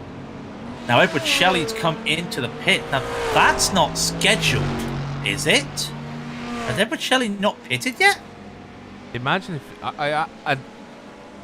I would say all of them are pitted now at this point. If none of them are pitted, or if somebody has not pitted, I wonder how much fuel saving. Well, Edward Shelley's just come into the pits and taken tyres. Have we missed something here? More than likely. So I've been fighting technical issues ever since the start of this race. But the technical issues don't stop us from watching the racing, though. And I do have one to point out. For 6th position, the Kevin Reeder. Doing great work. Kevin Reeder back in another battle. Aaron Gearing is the man behind him. A second and a half behind Kenneth Reeder. Alex Olsen is 4 seconds up the road. I love the toasty reference. I know. I love every time Rod's been saying it today, I've had to get it out. I've had to just say it.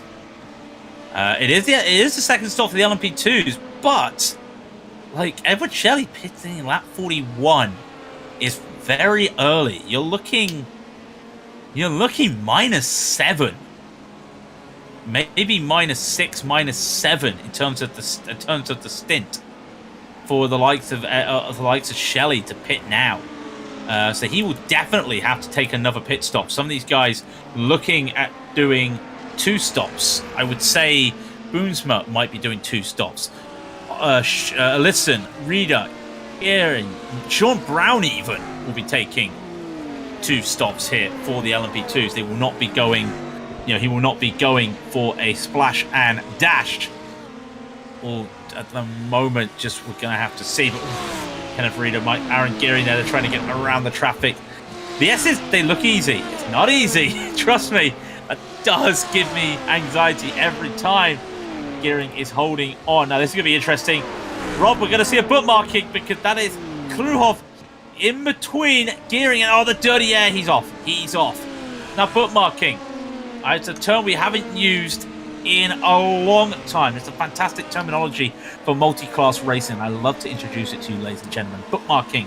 The art of putting a slower car between you and the car you're battling. You know the pinch maneuver where you use a slower car to block your opponent in? Well, if you can get ahead of a slower car into a corner and your opponent can't, your other person can't make it, now that to me is a bookmark. You put something in between the two of you, that's bookmarking. But right now, Aaron Gearing, he's not bookmarking, he's literally ripping the pages and overtaking Kenneth Reader there after having a bad toe. Gearing makes that move up to P6 on Kenneth Reader. Sean Brown is still on the outside looking in with that damage, 3 seconds behind. I reckon he will probably, I don't think he'll take the fast repair, but he's going to have to take a little bit of repairs when it comes to that next stint. We see more cars coming into the pits and just a little bit close there, coming out the pits there with lap traffic, but looking pretty clean at the moment. The moment it hits 50 Celsius, you'll know. I'll let you know. But if anything, the temperature's gone down a little bit because it was 121 Fahrenheit. It's 120 Fahrenheit. So while I don't have decimal points for our Celsius, just knowing that it's gone down a Fahrenheit is enough for me to say, yep, getting cooler just a touch, as it's now 12:21 sim time. Be like Bob Ross coming up to you. This temperature go down just a touch. Just a touch. What? It doesn't really change anything. The fact that it's still blooming hot out there. It's a noticeable touch. It's a noticeable drop. Not that the track's going to get cold. You notice it goes down. Noticeable gap. By the way, Karen Marin finally comes into the pits there. That Mercedes, McLaren. I always get those mixed up. What? McLaren What? Cup is. I know. Why do I get?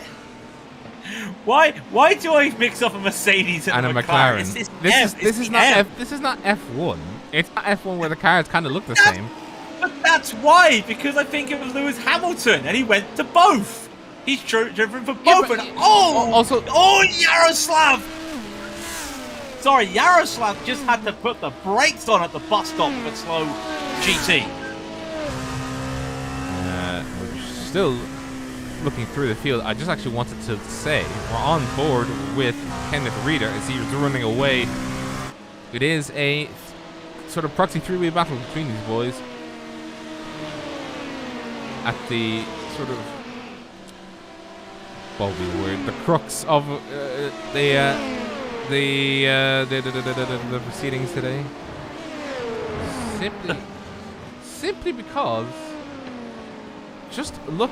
Oh well, that's GT3 gone off. I was about to say GTP, or not GTP, GTE. Look, there's too many GT classes. All right, I'm gonna launch into. That's my next talking point. Too many GT classes. But you want to talk about this?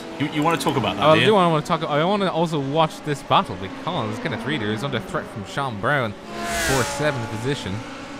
Aaron Gearing has started charging fourth. He's already gained, I think, about a second ahead just because of traffic on the inside. That was Sean Brown, by the way. Nice and cool, as you like. Didn't really put up a fuss, did Kenneth Reader, to let him by. There's no point fighting if you can come back with strategy or with a big plan. If you're like Fernando Alonso and you've got El Plan plastered everywhere. Oh my word! Did Kenneth Reader just go around the outside of the second Amigo? Yes, he did. Okay. That scared me a little bit just watching that. Not gonna lie. As you were saying, El Plan. El Plan. All right, and now hear me out. It's a great idea, but however, why does he need to plaster everywhere? Like, that's the equivalent of saying, we've got the plan. We are the plan. I am the plan. Everybody shall know the plan. In a minute, you're going to say, I am the table, or something like that. And I am the danger.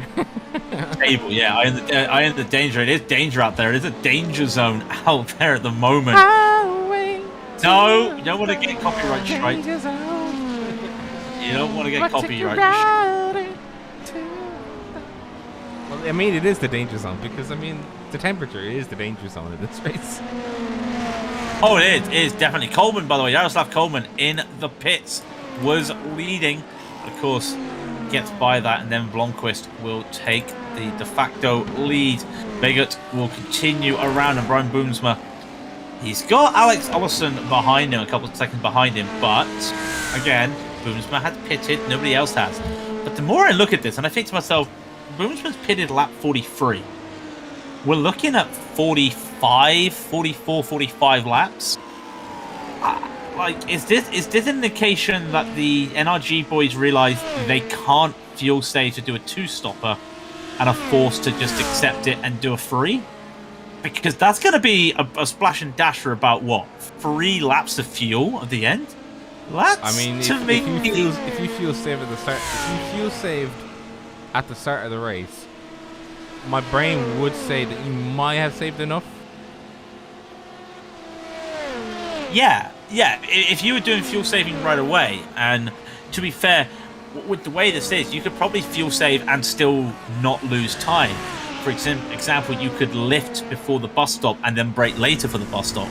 Then again, you are braking pretty late for the bus stop. But that gives you an idea. You can make sacrifices and save fuel, but also not lose time. And if you're only losing about 2-3 of a second, that fuel saving might help you in the race, because races have been won and lost by cars not doing that splash and dash and surviving. I've seen it myself firsthand, where a car's literally been clutching on the final lap because they realise if they just eke out enough fuel, they won't have to do a fuel stop, and they can basically save that 50 seconds. And yeah, they'll probably lose 30 of it, but they'll keep it and keep the win. So that's what we got to look out for when it comes to the fuel saving. It's a bit different in the GTs though, because they've all pitted. They only have to do 1 pit stop. It's only 2 stints because of the near hour fuel tank on these cars. So for them, it's looking good. But for the LMP2s, Brian Boomsma is still net P1. Daniel Blomqvist, has yet to pit. I mean, the drivers yet to pit. Alex Ollison, Aaron Gearing, Sean Brown, Kenneth Reeder, and Gary Batten have yet to pit, as has David Nichols. Colin Marzov pitted later for a fast repair. I think that's it. Stefan Rostman as well. So there are a few cars still yet to pit there. And I reckon we're at lap 48. Who pitted lap 25? It was Sean Brown. He might make it to lap 50, and he'd be the man that had the best chance of winning this, depending on if he'd take that fast repair or not with that damage. Well, with Sean Brown, the problem is where he is currently. Where is he? Exactly. Stuck in a battle. With Aaron Gearing this time. He got past Kenneth Reeder, and he's now got onto the back of Aaron Gearing. And by the way, as I said, I'd let you know, hit that ding, because it's 50C. Raise your bat up temperature. Congratulations. That's your half century. It's 50 Celsius. As they're battling Aaron Gearing, Sean Brown there. They're going to get by that lap traffic, and I'm just looking. Lap 24 was when Gearing came in. Gearing pitting. I think that's what's happened there. I just saw him plug up there, and oh, that's a GT going wide. Brown continues there. He might get one more lap. Maybe we'll see. That's going to be one hell of a stint for Sean Brown after everything that's going on, if he managed to make it to lap 50 before pitting. But we see more people coming in. Daniel Blomqvist as well. He hasn't come into the pits yet. Alex Ollison, he hasn't. He's gone an extra lap to what he did the first time. I love a fuel strategy, Rob. You know I love a fuel strategy. This is right up my alley. I'm enjoying this every moment. Who has got this right? Because this is going to be won by someone that does do the fuel saving right now. Fuel saving for us is it's not just a case of, oh, let's just, you know, you can be fast in fuel save. You just need to be smart about where you fuel save.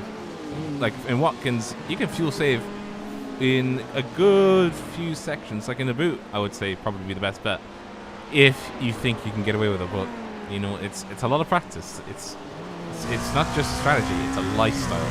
You know the way that like some people are like, oh, it's not just a fad; it's a lifestyle. Well, fuel saving the exact same way. You gotta fuel save, and you gotta do that religiously if you want to make it work. Put it like this: it's Daytona this week for IMSA. By the way, Alex Ollison does come into the pits finally. It's Daytona this week, right? I've been practicing how to do Daytona fuel saving, right? Now, IMSA's Daytona, it's sprint races. And, oh my God, Sean Brown! No! Uh-oh. The camera's caught that. Oh, no. Well, this is the moment. Dear. I thought Sean Brown was trying to go into the pits, and he wasn't. Well, we're having a look. Here he is. Sean Brown on your screens. He is the LMP car. Take it nice and slow. Sean, what are you doing on the outside? No! And yeah. Like, okay, so you could say the GT should be going across. Some GTs can't get across in time and they stay that line. And that was on Sean to pick up the situation that he has to go to the outside. But again, I thought that was Sean pitting.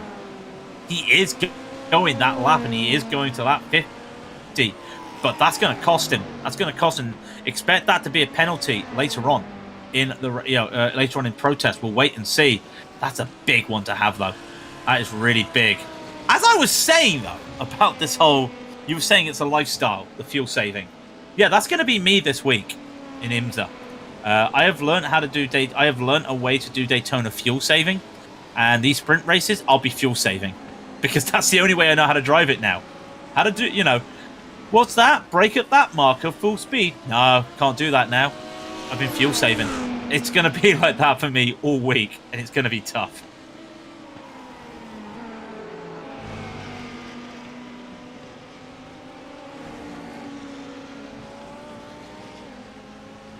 Now Sean Brown comes into the pits, by the way. He comes into the pits, and he's done a really good stint, but again, damage. He's had the damage, and unfortunately, does he take the fast repair? We'll wait and see. If he just goes click just like that, he's taking the fast repair. Nope. He's gonna repair it the old-fashioned way with a hammer. We'll wait and see. Daniel Blomqvist as well. He's in the pits as well. He's taking quite a bit of time. So that does give, in theory, will that give Boomsma the lead of the LMPs? We'll wait and see. We'll wait and see. There's a lovely pit lane. Just to give you an idea, Brian Boomsma is currently out of the heel. Going into the first Amigo. Daniel Blomqvist is out of the pits. Daniel Blomqvist is out of the pits. He's gone that extra lap. He has got the fuel to make it to the end. If it's 75 laps. Because the reader, when he crossed the pit line, and remember the start-finish line is at the start of the pit lane, was 75.1. Officially, Brian Boomsma leads, and it's 75.1. Daniel Blomqvist does not lead. But if it does go to that 75 mark and not 76, Daniel's got this one. All he's got to do is just do the same fuel saving that he's just been doing. Oh, it's going to be close. It's going to be tight. Again, I love myself a fuel battle. But, you know, should we talk about the GTs? There's a lot going on. Yeah, well, I mean, we always talk about the GT. I have to enunciate the... enunciate? That's not even a word. Enunciate. There we go. Enunciate. Yeah, look. Don't worry about it. Sometimes things happen. sometimes things do happen. There is one little battle out there. It is a good battle for 10th, though. Well, for 9th, correction. Sorry, it is for 9th. It's Gary Thomas in the NRG Mercedes versus Nicholas Camborne in that Lamborghini. I don't look. I'm just gonna cut across once again to say, what are these liveries? What is this, Nicholas? What is this livery? What have you done, my man? I like it. I like it. I like it. It looks like a Five Guys livery. Hot shoes. Nicholas Camborne looks like a yes. I finally realised. I thought to myself, this looks familiar. What's hot shoes? It's a grill and bar. Where? I don't know. What do you mean you don't know? I don't know. And by the way, shouts out, because I love how his car runs the 01 paint scheme. Custom number. If you do have custom numbers enabled, of course, which we do. I love how it's showing that. But great little battle here. The Mercedes, it's a car you don't expect to see a lot. So many times it's been called a boat. It's been called, sluggish, understeer, front engine car.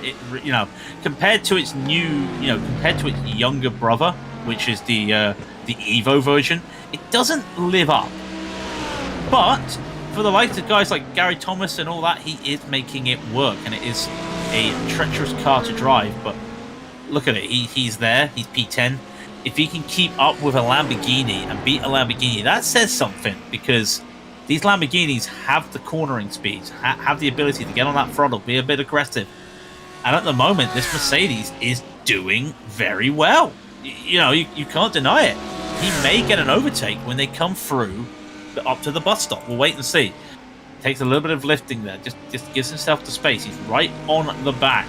He loses half a tenth on the exit there just to give the space. But now he's right up to it. The speed difference. He's starting to climb up there. They're both at 220. And slowly, once they get over the crest here, that Mercedes might have the speed. And now does he make some overlap here? He's got to look for it. There he goes. There's a little bit of overlap. Nose in front, nose on the back, and Nicholas realizes that he goes for it. How did Gary Thomas not hit the barrier there entering the bus stop? You know what? I think he did. I think he did hit the barrier. Would you say that the barrier damage there for Gary Thomas? I'm looking at his car. It looks like the front right. Might be. It really looks, on my screen, I don't know if it's replay damage, it is pushed in. It might be, actually, yeah. I do see it's a bit of a scuff, yeah. Oh yeah, no, that's been scuffed. He took that corner, yeah, you can see it popping out there on that camera earlier. He's taken such a hit that, yeah, that is damage. He took the inside that curve so hard, he hit the barrier. I've never seen that before. I know it's a new Watkins Glen scan and all, but I don't think I've ever seen someone take it so sharp, and that they've done that. So he's going to have some aero damage, surely, if it's that, looks like that. A little bit of sacrificial damage as well. Who knows? But got that move off as well. And Nicholas realised the situation, and he's going to have to hope that he can get going with some slipstream. But at the moment, unfortunately, that is, like I said, there's not a lot of battles going on around in the LMP2, in the GTs. LMP2s, there's battles everywhere, because, we don't know what's going to be happening when it comes to strategy. But Jaroslav Coleman just got past Daniel Blomqvist earlier this lap as well. So those two battling for 5th and 6th as well. And there's Peter Goreski, Gazu Coleman, exactly, Coleman making the moves as he gets up to P5. Fantastic. And,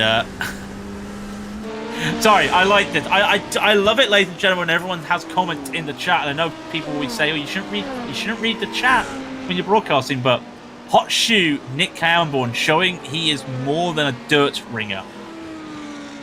Did not know that. What? Nothing wrong with that, is there? There isn't. No. I'm gonna take a guess, John, That hot shoe is probably something to do with him being heavy on the foot. I'm guessing. That's all I can say. It's that or something happened while driving that his shoe got hot. I don't know, but I'm just going to say it's that. If I'm wrong, then oh well. But then again, if you were hard on the throttle, it should be a thunderfoot. But what do I know?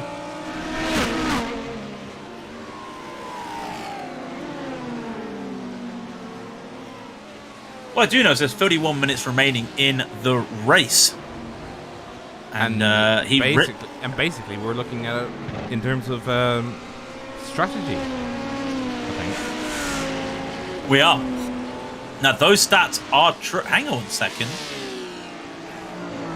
Blomqvist pitted for fuel, right? Blomqvist is a minute 10 behind. Did we miss something? Well, I don't have the pit stats up on my board, so you're gonna have. No, I think it was just a longer pit stop. I think Brian Boomsma didn't take a big pit stop, but you can see those gaps are true. It is a 32-second lead for Brian Boomsma. Edward Shelley took an early pit stop. He is currently there, 32 seconds behind. Gary Batten, 42. Those are correct at the moment. Just looking as well. Pit stops for your information. It is now a 75 lap race, regardless of a pit stop or not, with 30 minutes to go.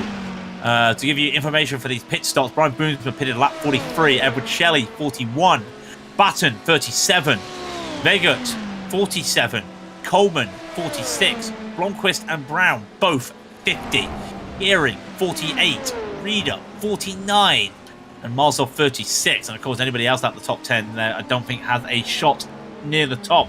But Blomqvist and Brown, they pitted lap 50. That meant they were going 25-25, and the last slot would be 25. They fuel save and do that, they're on for it. And of course, with Blomqvist right behind Coleman, gives him a chance. He gives him a chance. And one of these things, Rob, we were talking about the fuel saving, you were talking about the lifting. One thing I've started to use, it's almost a stock car approach when you're doing plate racing, where some people like to drag the brakes, but one thing is people like to feather the throttle. Eat the same gap by just by using less throttle. So, if you're coming up to the bus stop, or the inner loop as it's called, we call it a bus stop, it's in the inner loop. If you're coming up to a corner like that, and you know you're catching the guy, but you can't make it, going to about 80-90% throttle, you stay right behind him. You don't lose the gap. You don't get too close to him. And you're saving a lot more fuel because you're not at 100% throttle for longer. And that gives you quite a bit of fuel saving if you're constantly doing it. So like the Blomqvist right now, he's right behind Coleman. He could be doing that. If he's right there at the back of him, he could just go off the throttle a little bit. We're not talking go off to make a gap. We're talking go off to keep the gap as it is. So like an 80, 85, 90% throttle. At the moment, he's too far away to do it. I think at the car also off at the inner loop, that is Alex Ollison, who's just got back on. He's had some damage there. It's not been a good race for Ollison. He's had some damage previously, and he's had that damage for quite a while, actually. Wow. He's off as well.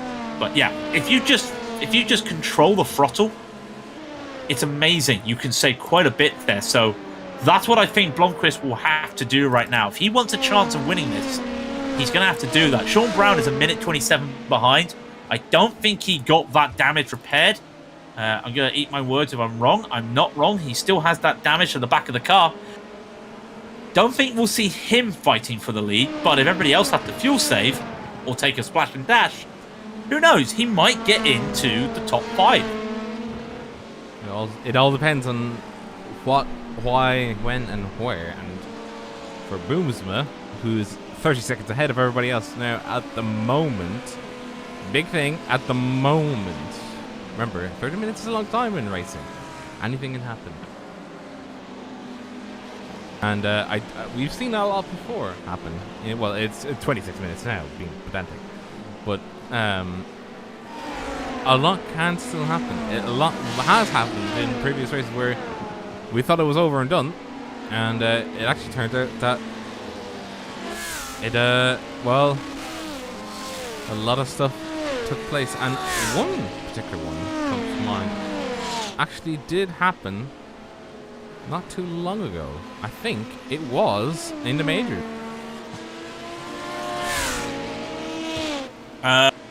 Remind me. I was going to say I am going to say it's an oval. It was either ours or the Euro Pros had it, where it was either Indy or the Southern. There was a last gasp of oh dear. Something's all gone to pot. Yeah, I'm trying to think. I know, again, in previous history here at Watkins Glen from some of our old broadcasts, ILMS or the ESS series as it's now called, we've had HPD/LMP2 drivers taken out. Notably, we've had leaders taken out with 10 minutes to go by multi-class incidents. So anything can happen around here. It's never straightforward, and just a lapse of concentration. Even with these new curves and this new track, anything can happen, and probably will happen if people are not paying attention to what is going on out there. You've just got to be absolutely careful around these tracks. Blomqvist did get past Coleman, by the way. We did miss this. You saw it you might have seen it shortly on the timing tower.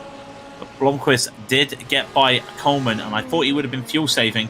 He's realised he's got that speed, and he's only 3 seconds away from Vegas. So even if he doesn't get a chance for this victory, because he's the only one that could make it to the end, there is the chance that he could get in line for a top 4.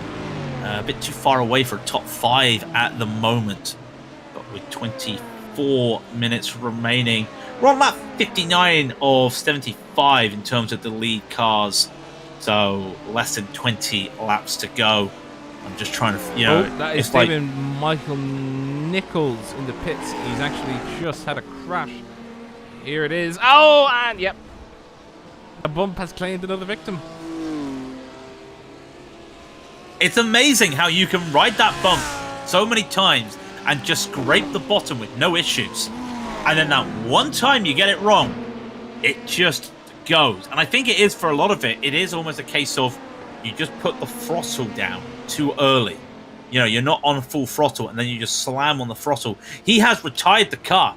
He is done for the day. He's retired that car, and with drivers around him still going, he was P11. I just turned to Stefan Rossman, and he's just hit the wall. Stefan Rossman's just hit the wall with the first Amigo. I was just checking how many cars are about. Now, he's had a chance to get going, and he's not, and he's towed it. Yeah, but he's both the named drivers that we've named, which would have been Nichols and Rossman, they both used their fast repair, so they wouldn't have had a chance to. They would have not had a chance to. Yeah, Rossman's just retired. Yeah, they won't be able to repair their cars. So that means really that we were just talking about Nichols. He was P11. At worst, he's going to be P12, P13, I think. So it's not too bad, but it is still frustrating to be in a situation like that and unfortunately lose out. So that's a situation. We were just talking about anything can happen, and we've had 2 of the back markers, a couple of lap or so down, just have some mistakes. And Edward Shelley has come in for a splash and dash. Now, hang on, he pitted lap 41. Early time to come in for a splash and dash. There's something he knows that we don't know, or is he just coming in because it's the right time? Gary Batten as well. Now, there goes Vegat, there goes Blomqvist. So, yeah, and there goes Coleman. So, at the moment, I'm just looking at this. Yeah, the NRG might be losing out on a 1-2-3 here. But with Blomqvist, again, we talked about it. Blomqvist, he does have the fuel. He does have the strategy to go all the way. That's 2 positions he's already made up. These NRG boys probably went early, knowing they had to go early. And by the way, talking of that, and a little battle between Coleman and Blomqvist. Yeah. Can they make this move? He lets him go. Blomqvist knows what he has to do. Just keep the car going. He doesn't need to fight this at the moment. If he's got the run, he'll take it. But at the moment, safe fuel. if you can tuck it behind and hold it behind, then yeah, you can, but it will be difficult. I'd imagine so anyway, because I mean, with LMP2, if you make a mistake, you've lost the slipstream. So. Sorry, Rob. Boomsma's in the pits as well. Brian Boomsma's in the pits as well. Splash and dash time. It's early for a splash and dash, but I think they've realised they've got to take it. They have to take the splash and dash. Now, this is going to be crucial because if Boomsma gets ahead or gets beside Coleman, Blomqvist, sorry, and here he comes. He's coming out the pits right now. That's a very quick pit stop. Where is the rest of them? Edward Shelley, sorry, where is the rest of them? We're looking at Vegert. Vega is only coming around the second Amigo right now. Boomsma might have just been safe with the pace he was going. At the moment, with that pace he was going, he might survive this with that splash and dash. But for the likes of Blomqvist, look, Vega's now in the pits as well. And Vega's coming. And Vega is going to lose positions, I'd imagine so, if Coleman and Blomqvist continue to stay out. Blomqvist would be the most likely, though, I'd imagine. I think he'd be the most likely to save fuel. Or to be able to go, you know. To the end, yeah. Definitely. This is going to be interesting to see. Like we said, we were talking about this fuel strategy. We'll keep you up to tabs with the GTs, but not a lot is happening. There is a battle brewing for P2, though. It's slowly forming. We'll keep you there shortly, but this is important because now you've got the Blomqvist gets past Coleman once again, run into the bus stop, it looks like. And that means that Blomqvist continues to just keep on pushing. He is now P2. I want to see the gaps. And you've got the gaps. It's 22 seconds. I'm amazed that Boomsma managed to keep the lead. Well, Boomsma had Vegert behind him. Because Vegert was no longer behind him in the pits, the next closest was Daniel Blomqvist and Coleman, and they were a minute behind him. So basically, Boomsma had the pit stop. He had a free pit stop. Well, it wasn't a case of a free pit stop. It was I have to pit stop. But but he would have had the free pit stop because of how big the gap was. Yeah, but again, we don't think Blomqvist will have to pit again. Sean Brown, we don't think will have to pit again. I think Sean Brown, though, he is currently P7. But there you go, 23.4 right now for Blomqvist. He might be doing the fuel stage strat here to go all the way. Ooh, Blomqvist almost getting into Stromberg. Now, he's coming up to Jan Dirks and Eric Beek. This is the battle for the GTs we were talking about, Rob. P2 battle here. Half a second between second and third. They will be able to get here before the LMP2s can come by them into the inner loop. But all the speed that Dirks just took there. And wow, Blomqvist goes for it. Blomqvist, that was a bit dicey. Dirks has gone one. Honestly, exceptionally dicey. I was very scared. I wasn't prepared. I thought they'd be holding on, and those guys continue to battle. In fact, you know, we want to look at this battle for second and third for the GTs, but this battle for second and third for the LMP2s is pretty dicey. But remember, Blomqvist can go all the way. We don't know if Coleman can go all the way. Coleman's got the run, though. This is going to be careful. In fact, had Blomqvist just pinched himself? Blomqvist has actually just pinched himself as Coleman goes by. That is a self-pinch. Oh, that's hard. If you go too hard too early, that's what can happen. It's part of motorsport. Wow. That's a shame. But that means he gets slipstream. So, yay. Safe fuel.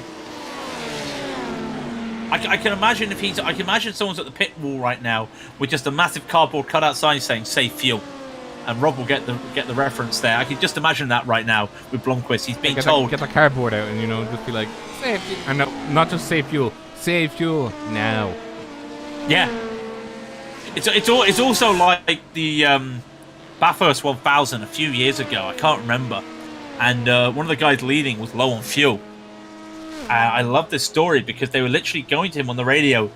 You got a lap of fuel. You got 2 laps of fuel left, and all this, and like he wasn't responding to them. Of course, in Australia, in that racing, you get, like in America, you get the radio all the time, and in F1, you get the radio. And they were saying, "You're gonna have to pit. And it was only when he got up the top of the hill when he was told you got 1 lap of fuel, he finally hit a button to say, "I understand," but it was too late.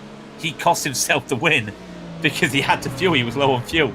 And that's what I'm just thinking now. Is just Blomqvist is being told, save fuel now, or else. Or else he got into the pit stop. Another pit stop, yeah. But like we said, we got that battle for P2 and P3 in the LMP2s. We got a battle for P2 and P3 in the GTs. And Eric Fiek is holding on to Jan Dirks. It's the older brother and the younger brother, really. It's the Audi and the Lamborghini battling in that battle. And we'll try and keep you up to date on both of them, because at the moment, looking at it, they're the only two battles on the out in the field at the moment, with 16 minutes left to go. And they are now, what are we looking at in terms of times when it comes to the LMP2s? Is it still 75? It is. It's almost 74 laps, but it is going to be 75 laps. They will get that, so that will be very interesting to see. Because one thing I've just noticed, though, Rob, is for the GTs, it might be 67, it might be 66. That's true as well. And we were talking about that at the start of the race, where it went down to 67. Oh, sorry, Rob. Sorry. Gary Batten's just caused a mistake for Eric Fiek going up the S's, and Jan Dirks has just taken back that P2. And I'm not entirely sure what happened there. And, oh, it was Netco tap on the back of Eric Fiek. And now Jan Dirks has gone off at the bus stop. And he's overcut it at the bus stop. Oh, he had a bump on. Dirk had a bump on at the bus stop. And it's all just gone on in the last literal 2 corners for the GTs. Let's have a look. I've never seen that.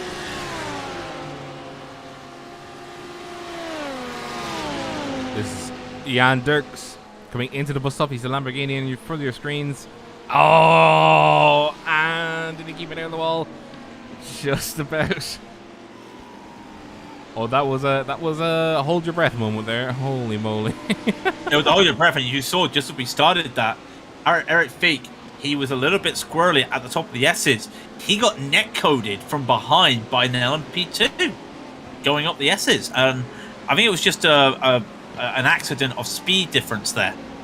But that was almost could have been Fiek in the wall. Instead, Fiek survives, and Jan Dirks almost went in the wall himself. And the gap now between those two is 3 seconds. So again, that will probably shrink. There's 13 minutes and 45 seconds left. Jan Dirks coming to the pits. What's all that about? Now there's no drive-through penalties. Has he got damage? Would that cause floor damage for hitting that bump so hard? Because he could go all the way. So why is he in the pits right now? That was a fast repair, Rob. Jan Dirks damaged his engine. You could just see him there. Well, he hit that floor pretty hard. He hit that bump pretty hard. 4 seconds? I don't know. Puts him down to P4 as Karen Marin. I cannot believe it. Does he? I cannot believe we're talking about this. Marin, after what happened at the start of the race with Schlott, is now in 3rd place. After having to take a quick repair right at the end of the track, at the end of the lap, sorry, he's up to P3. That's a recovery drive. That is the recovery drive from the McLaren drive. Brilliant there. I mean, I don't think he's in a battle with anybody else at the moment. I think he's about 20 seconds away from Fiek, and Dirks is 13 seconds behind him. So it looks like Marin is going to get a P3 out of this. How? After his initial spin and crash? I'm just amazed. Is that a word? Amazed? Yeah, you're amazed. Yeah, that is a word. I know it's a word, but it's just like, it's so weird. You know, just, you know, how he could be, you know, with an accident that he had, and he's still able to go up to second, you know? Crazy. Absolutely crazy. Well, he ain't got a chance for second. It'll definitely be P3. He's officially 16 seconds behind Eric Feek. We'll wait and see, of course.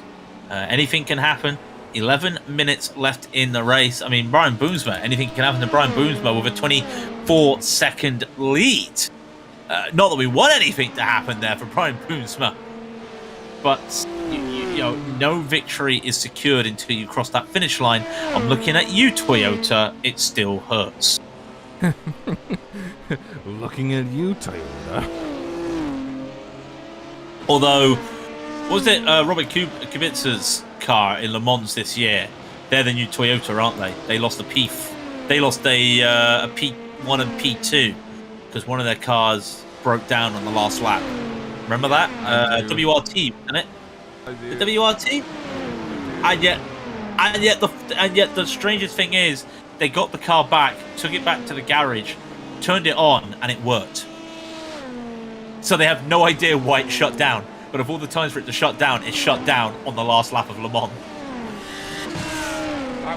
That must have been the worst. Yeah, the worst thing ever. Just being like, and not only that, but to take it back to the pit stop and or to the pits and be like, oh yeah, it's working now. Yeah. Excuse me. I mean, on the plus side, WRT in their first Le Mans, in their first season, gets, wins to the LMP2, the LMP2 class. But at the same time, they could have had a 1 and 2. Now that would have been fantastic. Very, I agree. But I mean, where's my team? Jackie Chan Racing. Hello, the best team ever. Hello. What, the last LMP2 to actually get on the podium? Yeah. The overall podium. Yeah, exactly. Of Le Mans, yeah, exactly. Yeah, fair enough. Right, 9 minutes 30 seconds remaining. Oh, I missed Jackie Chan. I know. That was a nice little team. Yeah, good to see them there. Anyway, I mean, now we can just cheer for Dave Station. But enough of that. At the moment, the battles are still happening out there. Blomqvist, though, losing time to Coleman, which suggests to me he is on a diet. He's on a fuel diet right now, is Blomqvist. That's what it feels like to me. He needs to save the fuel at the moment. If he can, fantastic. That's what he wants to see. Other battles happening around. It looks like Tommy Hellstrom and Jan Brony are battling for the final spot in the top 5. Hellstrom has a run on Brony. Why is Brony slow all of a sudden? That's a massive run for Hellstrom. We might just get this on the camera. We have got it on the camera. I was just looking there. Great run. Jan Brony. We're going to have to look back at that. He did not look fast. Now, I don't see any damage to him. So why was he so slow, and why is he so slow? Like, that doesn't make... Maybe it's me, but that car looks slow. He upshifted early, but I mean that would have only cost him a few Ks because he was outside the power range, the optimal power range. Shame. Alex Allison, by the way. If you want to see a damaged car, Alex Allison, the back of the car is raised, and he thought he could do it. Sorry. Coleman in the pit. Yaroslav Coleman in the pit. Blomqvist inherits that P2, and he has about 7 minutes to hold. Yeah, 7 minutes to hold. 13 seconds ahead of P3, Edward Shelley. At current pace, he won't do it. And by the way, Eric Feek is in first. What's happened here? Now that's come out of nowhere because Schott was so far ahead, he lost 2 seconds last lap. Last lap to the 151.28, so something must have happened to Hakan to lose all that time, and I do not know. And now all of a sudden, you've got Eric Feek right there, so a spin maybe, a little bit of traffic, who knows, but Eric Feek has the lead of the GTs. We've got a battle on our hands in the GTs to end the race with 7 minutes to go. Oh, it's getting tight. It's getting tight. I like this.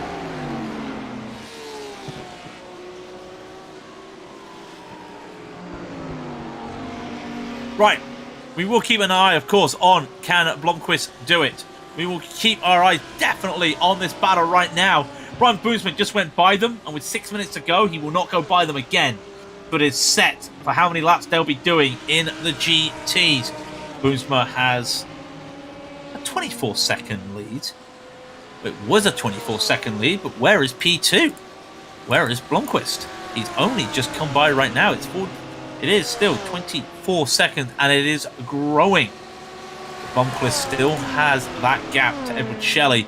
He's going to put a split in that NRG. I don't think Blomqvist can really...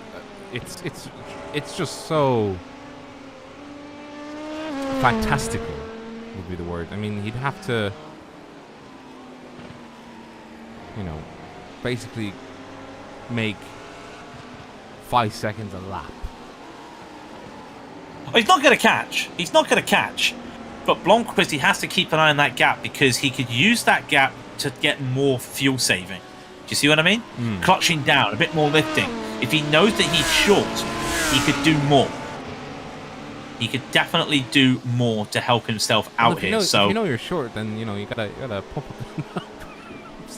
He probably does. He probably knows he's short right now. Did you say he's got to pop the little boots on to get higher? Is that what you're saying there?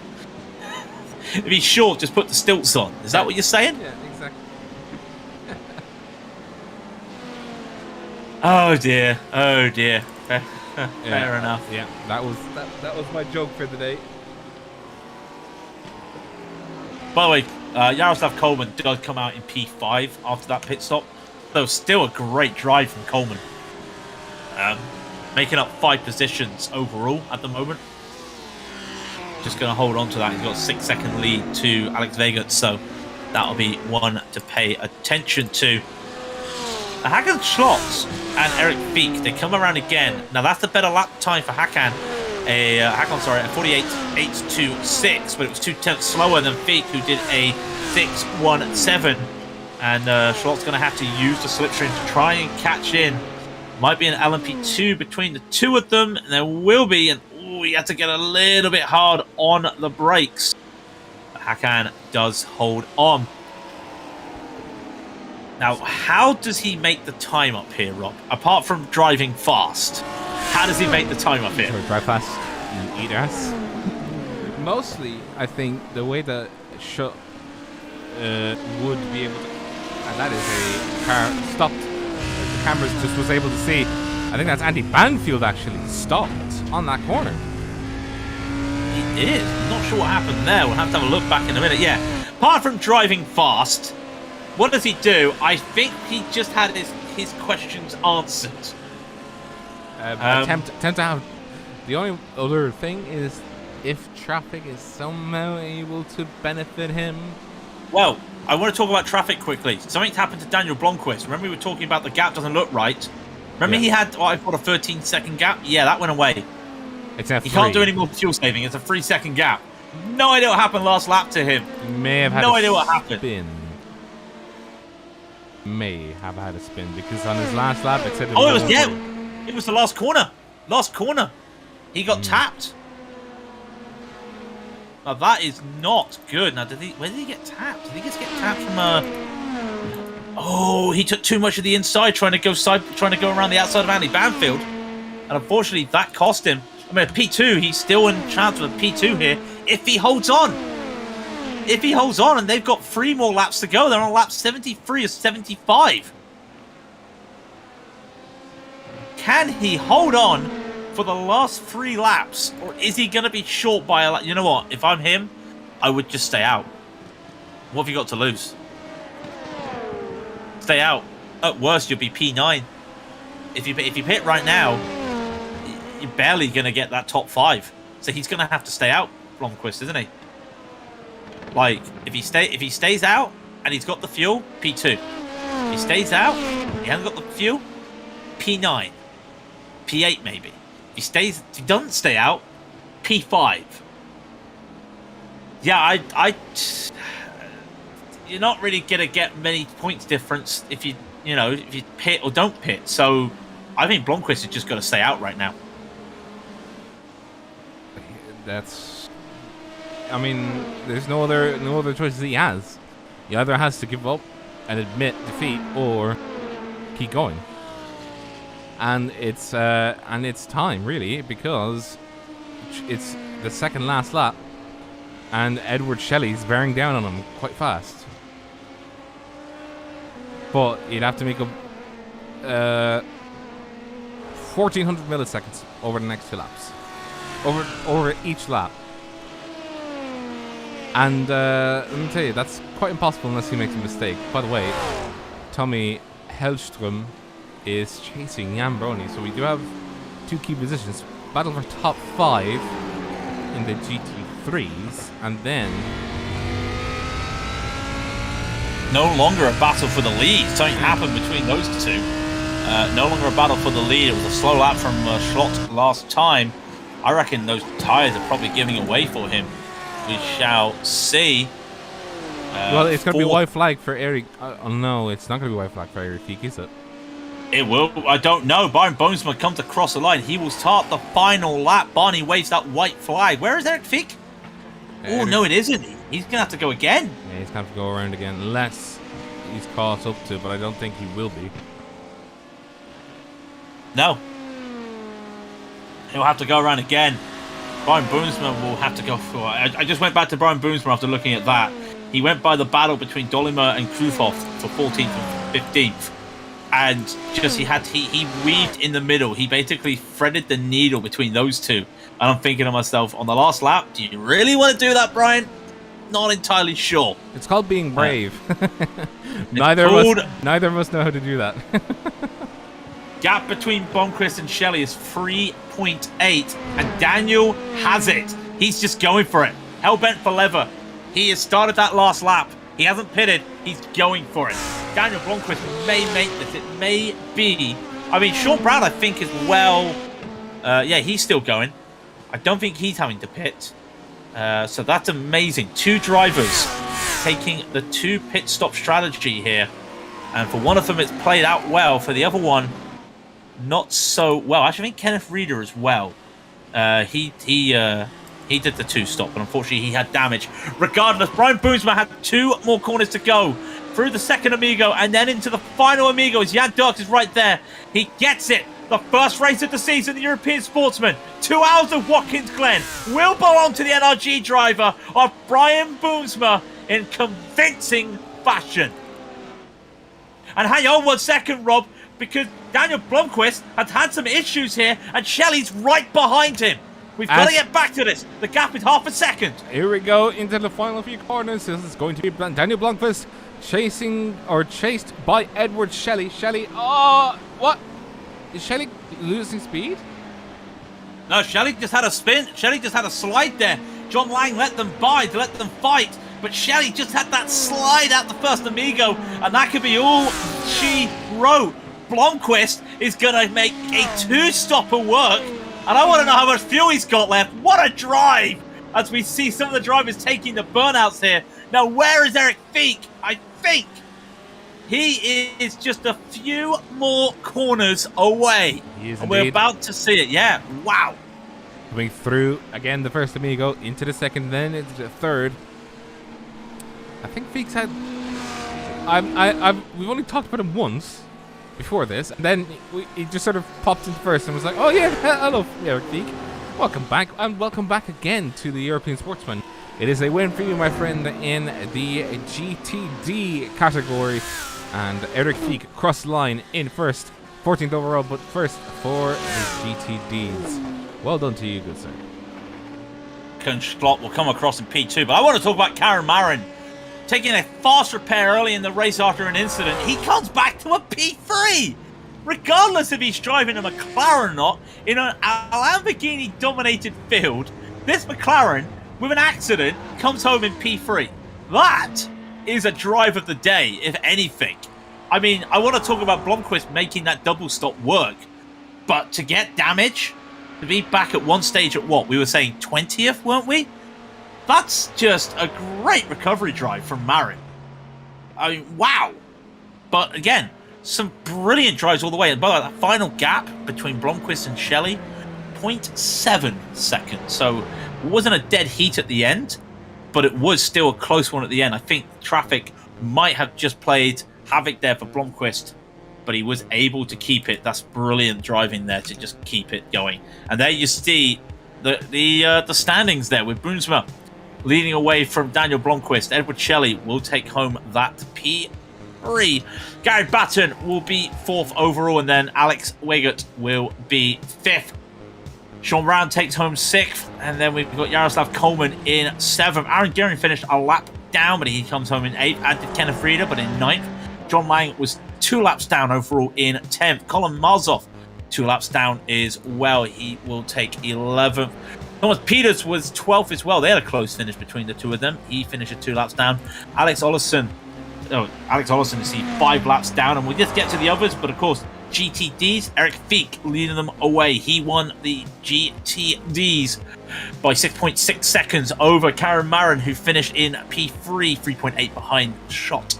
Then the other drivers were all a lap away from the top 3 because they took the white flag early. So you've got Jan Dirks as well, finishing P4. Jan Brody in 5th. Hellstrom in 6th. Followed by... I might go back. Yeah, Shane Norton, by the way, was in that as well. Sorry, apologies there with Shane Norton. He finished 9 laps down. Then it was Hellstrom, and then Kiambum and Christoph Boris, Brandon Kluger, Gary Thomas, Mark Day, and Marcus Stromberg all finishing in those 9 laps away from the overall leader, of course. Annie Banfield then comes across the line, 13th overall in class, followed by Peter Dolomer, Justin Krufhoff, Kenneth Tier, Brad Walsh, Jared Morgan, Patrick Neese, Ian Robinson, Corbin Solomonson, and then Nicholas Marshall and Mason Marzoff. Then we got the retirees, of course. David Michael Nichols retired as well. He finished 18 laps down overall. Stefan Rosman also pulled it into the pits, 19 laps down. Mike Gaunt finished 22 laps down overall. Stefan Lagerslip finished 32. Mike Golightly finished 34 laps down, as did Joe Paulsif, and Diego Pataliga will finish 72 laps down after an early crash. Theodore Capitonis never took the start. And the goods first round, and we do have the race winner with Brian Boomsma and Blomqvist. Look at the both of them in here. We'll do the both of them. Boys and gentlemen, Brian, we'll start with you. Congratulations, by the way. I bet you were not expecting it to go all of your way, but it seemingly it did at the end there. For the last 30 minutes, you were sort of trying to see how big you could make the gap. I had a tactic and it worked fine. Tactics do work fine in this case, but it's. Did you have a plan B, plan C's? Did you think about that, or were you just focusing on the there and now? Yeah, we had 2 strategies. Plan A was to come in earlier after the first stint because of the tires. We wanted to do only 2 stops on tires instead of 3. But the tires held quite good, so I went longer on the second stint. And then I only had to do 35 laps or so on the last set of tires. So, and I only had to fuel for 58 liters instead of a full tank 2 times. And Blomqvist as well, trying to catch him. Did you have a chance at any stage to be able to catch him, or was it just hold and consolidate for a second, we'll get them next time? For P1, no, I didn't think I would catch him. Actually, he had really good pace up there, so my focus was after the first stint, I noticed maybe a P2, P3, depending on how the race goes, because my strategy was always a 2-stopper, 3 stints, and it went good. The question for the both of you: do you think that this is a good way to start off the 2022 season? You're looking forward for more? Of course. Yeah, absolutely. Yeah, we started a new team, so we already had a good start with the 24-hour. We won with the Cup car, and now first race, first win. So good start for the new team. Absolutely. Hope to see more of this new team of yours, and also next week but next time around for the Daytona 500, it's going to be the first race for your oval for your teams in ovals, so it's going to be interesting to see how the two of you do. Any shout-outs, thanks you'd like to give? I'll start with you, Boomsman. Sorry? Any shout-outs or thanks you'd like to give? Yeah, I want to thank the energy team with the setup. We took a nice setup. Ed took P3 and Garen took P4 as well, so we took some good points, and thanks to them as well. And to you, Blomqvist. Yeah, of course. I want to thank my team for all the support I had for all the practice, and of course the sponsors we have, like Picked Up Last and Grill Pellets and Raidillon and all that. We picked up some really good points there. P2 for me. I think we had a P4 or P5 in the race in the LMP2, and then P2 in GT3. So Perfect. Well, I'll let you boys go unless Craig has anything else to say. Or... I was just going to say, well done, gentlemen, and go well. We look forward to seeing you at Daytona. Yeah, until then. All the best, gentlemen. We do have Eric Fiek along with us, and I think Craig would want to talk to him about GT3 stuff. First of all, Eric, congratulations on the victory there. One of those that, were you surprised the victory came to you? Because at one stage I think you were about 10 seconds away from the lead, so did that come as a surprise to see you catch up so quickly? Well, not particularly, but also yes, because I know that guy was putting down some real fast lap times throughout the week, and I was really just hoping that I was gonna, get him on fuel. Yeah, and of course, we always talk about it when it comes to a race like this with multi-class. How was it with the multi-class out there today? I mean, we can always say, oh, they are at fault or somebody else was at fault, but did you find it a struggle out there? I know you had a netcode incident going up the S's later in the race that almost put you in the wall.